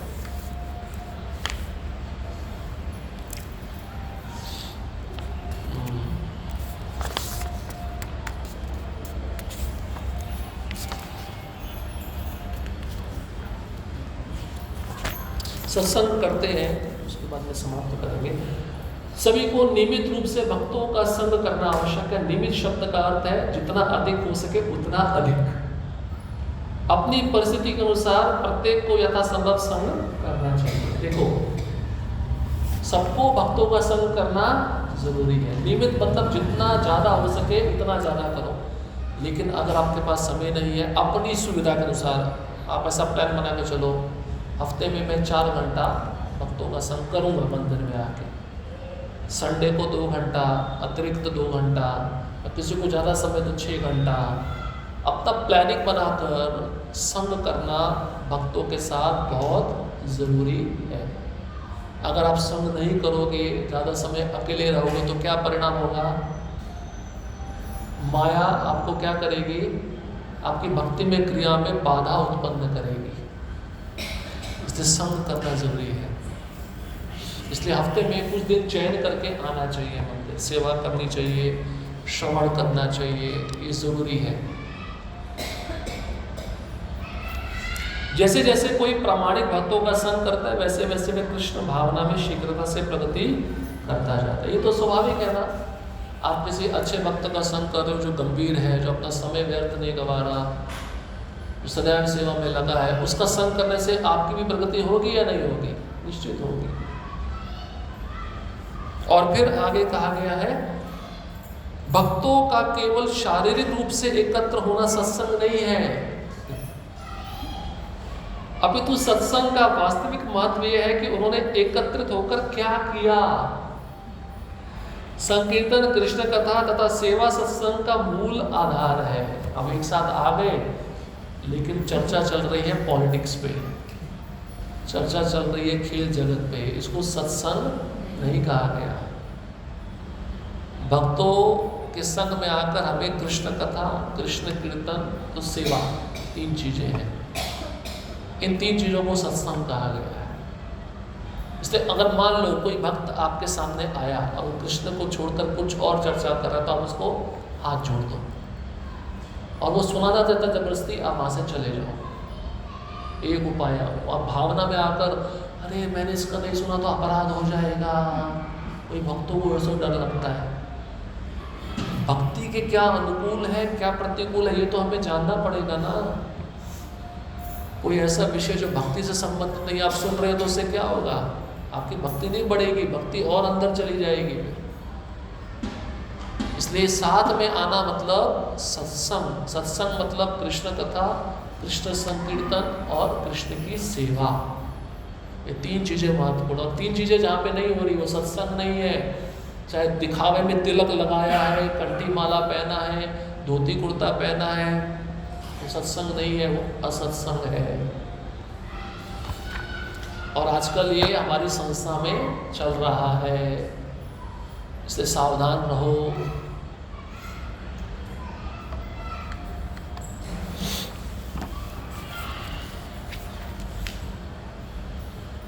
सत्संग में गंभीरता से श्रवण करना चाहिए, केवल बोलने के लिए आतुर नहीं रहना चाहिए, सुनना चाहिए। मैं ही बोलूंगा, बोलना कम चाहिए, सुनना ज्यादा चाहिए, इसको कहते हैं सत्संग। भक्तों का संग हमें प्राप्त एक अनमोल भेंट है, इसके बिना हमारा जीवन शुष्क एवं निरर्थक है। भक्तों का नियमित संग ना करने से कृष्ण भावना से निश्चित ही पतन होता है। भक्तों का संग ना होने से निश्चित हम भक्ति से दूर चले जाएंगे। चाहे मंदिर में रहने वाला भक्त हो, उसको भी संग चाहिए, वो संग नहीं करेगा वो भी दूर चला जाएगा, उसको भी सेवा चाहिए। भाई मन तो उसका भी है ना, दूषित है ना, उसको पवित्र करने के लिए ये सब विधि भी उसको चाहिए। इसलिए वो अपने से बड़ों का जाकर संग करता है, उनसे सुनता है, उन चीज़ों को, उन शिक्षाओं को अपने जीवन में उतारता है। ये नियम सब पे लागू होता है। हमारे गुरु महाराज भी संग करते नहीं करते अपने गुरु भाइयों का, उनसे चर्चा करते ही नहीं करते हैं। संग ये इसी को संग कहा गया। संग व्यक्तिगत वपु अर्थात गुरु एवं वैष्णवों की शारीरिक उपस्थिति हो अथवा शाब्दिक वाणी अर्थात गुरु अथवा वैष्णव के उपदेश दोनों ही महत्वपूर्ण है। दो प्रकार का संग है, वपु और वाणी, दोनों प्रकार का संग चाहिए। वपु के रूप में हमें सेवा मिल जाए वरिष्ठ वैष्णवों की, गुरु की, तो उसको करना चाहिए, वो भी संग है, सत्संग है। और वाणी के रूप में भी संग करना चाहिए, मतलब उनसे उपदेश सुनना, उनसे श्रवण करना ये जरूरी है। इसको भी सत्संग कहा गया है। सत्संग उसी समय अर्थपूर्ण होता है जब कोई व्यक्ति ध्यानपूर्वक श्रवण किए गए उपदेशों को अपने जीवन में व्यवहारिक दृष्टि से उतारने का गंभीर प्रयत्न करता है। देखिए बहुत ही महत्वपूर्ण बात है, सत्संग कब अर्थपूर्ण होगा? जब आपने जो सुना है उसको आप अपने जीवन में उतारने का प्रयास करें। अगर आप सुने हो उतारने का प्रयास नहीं करें तो वो सत्संग नहीं हुआ, अर्थपूर्ण नहीं कहलाएगा, नहीं कहलाया जाएगा। कई सोचते ना हमने बैठा श्रवण कर लिया हो गया, श्रवण नहीं, श्रवण के साथ में मनन चिंतन निधि ध्यासन ये होना चाहिए। मनन चिंतन मतलब मन में जो सुना है उसको चिंतन, और निधि ध्यासन मतलब अपने जीवन में उतारना। इसी को कहा गया है सत्संग, वो असली सत्संग है। सलाहकार काउंसलर स्वीकार करें, मित्र अथवा मार्गदर्शक सलाहकारों के लिए किसी वरिष्ठ वैष्णव अथवा मंदिर अध्यक्ष से संपर्क करें। इसलिए अब एक नियम बनाया गया, काउंसलर सिस्टम क्यों बनाया गया? क्योंकि गुरु हर एक शिष्य को अपना संग नहीं दे पाते व्यक्तिगत रूप से। मतलब अब आप सोचिए, पीछे गुरु महाराज 2 दिन में 1000 से ऊपर भक्तों को दीक्षा दी है। कितना? 1000। पहला रिकॉर्ड हुआ है, पहली बार। और उससे पहले तो बहुत सारे शिष्य होंगे ना। व्यक्तिगत रूप से तो गुरु का इतने भक्तों को संग देना पाना संभव नहीं हो पाता है। इसलिए उन्होंने कहा कि मेरे जो प्रतिनिधि हैं मंदिर में रहने वाले, जो क्या कहते हैं अनुभवी हैं, जो काफ़ी सालों से भक्ति में लगे हुए हैं, उनको आप चुनो मार्गदर्शक के रूप में, काउंसलर के रूप में, शिक्षा गुरु के रूप में। उनसे आप मार्गदर्शन प्राप्त करो। उनसे मार्गदर्शन प्राप्त करना मतलब मेरा ही संग प्राप्त करने के समान है। इसका अर्थ ये है। अब ऐसा नहीं कि काउंसलर को सोचना चाहिए चलो मैं महान हो गया, मैं शिक्षा दे रहा हूँ। उसको भी शिक्षा लेनी है, अपने वाले जो भक्त उनसे ऊपर, उनसे भी शिक्षा लेना उसका कर्तव्य है। ये सिस्टम बनाया गया है जिससे आगे जाकर गुरु जब भगवत धाम जाए तो भावुकता प्रकट ना हो। उस समय अपनी स्थिति को संभालना मुश्किल हो जाता है ना, उस समय क्या क्या कार्य होगा। ये जो आपने सुना है यही आपको मदद करेगा। जब कृष्ण द्वारका से आ रहे थे वापस, युधिष्ठिर महाराज ने पूछा क्यों निराश दिख रहे हो, तो उन्होंने बोला कृष्ण हमको छोड़ के चले गए, लेकिन उन्होंने जो भगवत गीता सुनाई थी मैं उसको याद कर रहा हूँ, वो मुझे मदद कर रहा है अपना मन स्थिर करने में। तो यही प्रोसेस यहाँ पे भी काम करेगा। इसलिए ये संग जो हम ले रहे हैं, आप ले रहे हैं, गुरु के जाने के पश्चात ये मदद करेगा हमारा मन स्थिर करने में, हमको भक्ति में आगे बढ़ाने में। इसलिए ये ज़रूरी है। अगर मान लीजिए कोई नया भक्त आए, उसको कोई मार्गदर्शन नहीं कर रहा तो ज़्यादा समय नहीं रह पाएगा ना, वो चला जाएगा। उसकी भक्ति में कोई ना कोई अड़चन होगी। अड़चन तो सबके जीवन में होता है, तो अड़चन जब आती है तो उसके लिए सॉल्यूशन चाहिए नहीं चाहिए, उसके लिए हमें एक मार्गदर्शक की आवश्यकता होती है। और इसलिए हमें काउंसलर चुनना चाहिए। ये विधि यहाँ पे बताई गई है। तो इसको भी सत्संग कहा गया। काउंसलर जब आए अपने काउंसलिंग का समस्या सुने तो उसको आध्यात्मिक सॉल्यूशन देना चाहिए। ऐसा नहीं कि काउंसलर उसको भौतिक सॉल्यूशन दे रहा है, वो सत्संग नहीं है। तो जो शास्त्र में बातें बताई गई हैं उसके अनुसार हमें अपने काउंसलिंग को मार्गदर्शन करना चाहिए, उसको सत्संग कहा गया है। ठीक है, यहीं पे समाप्त करते हैं। अब अगले क्लास में हम असत्संग त्याग यहाँ से शुरू करेंगे। अच्छे विषय पुस्तकों का अध्ययन, सेवा, अर्चा विग्रह की सेवा, तुलसी देवी की सेवा, तपस्या, इन सब पे चर्चा होंगी। जिसमें एकादशी का व्रत है उसको हम अगले सत्र में चर्चा करेंगे। हरे कृष्णा कृष्णा कृष्णा हरे हरे, हरे राम राम राम हरे हरे। किसी का कोई प्रश्न है तो आप पूछ सकते हैं।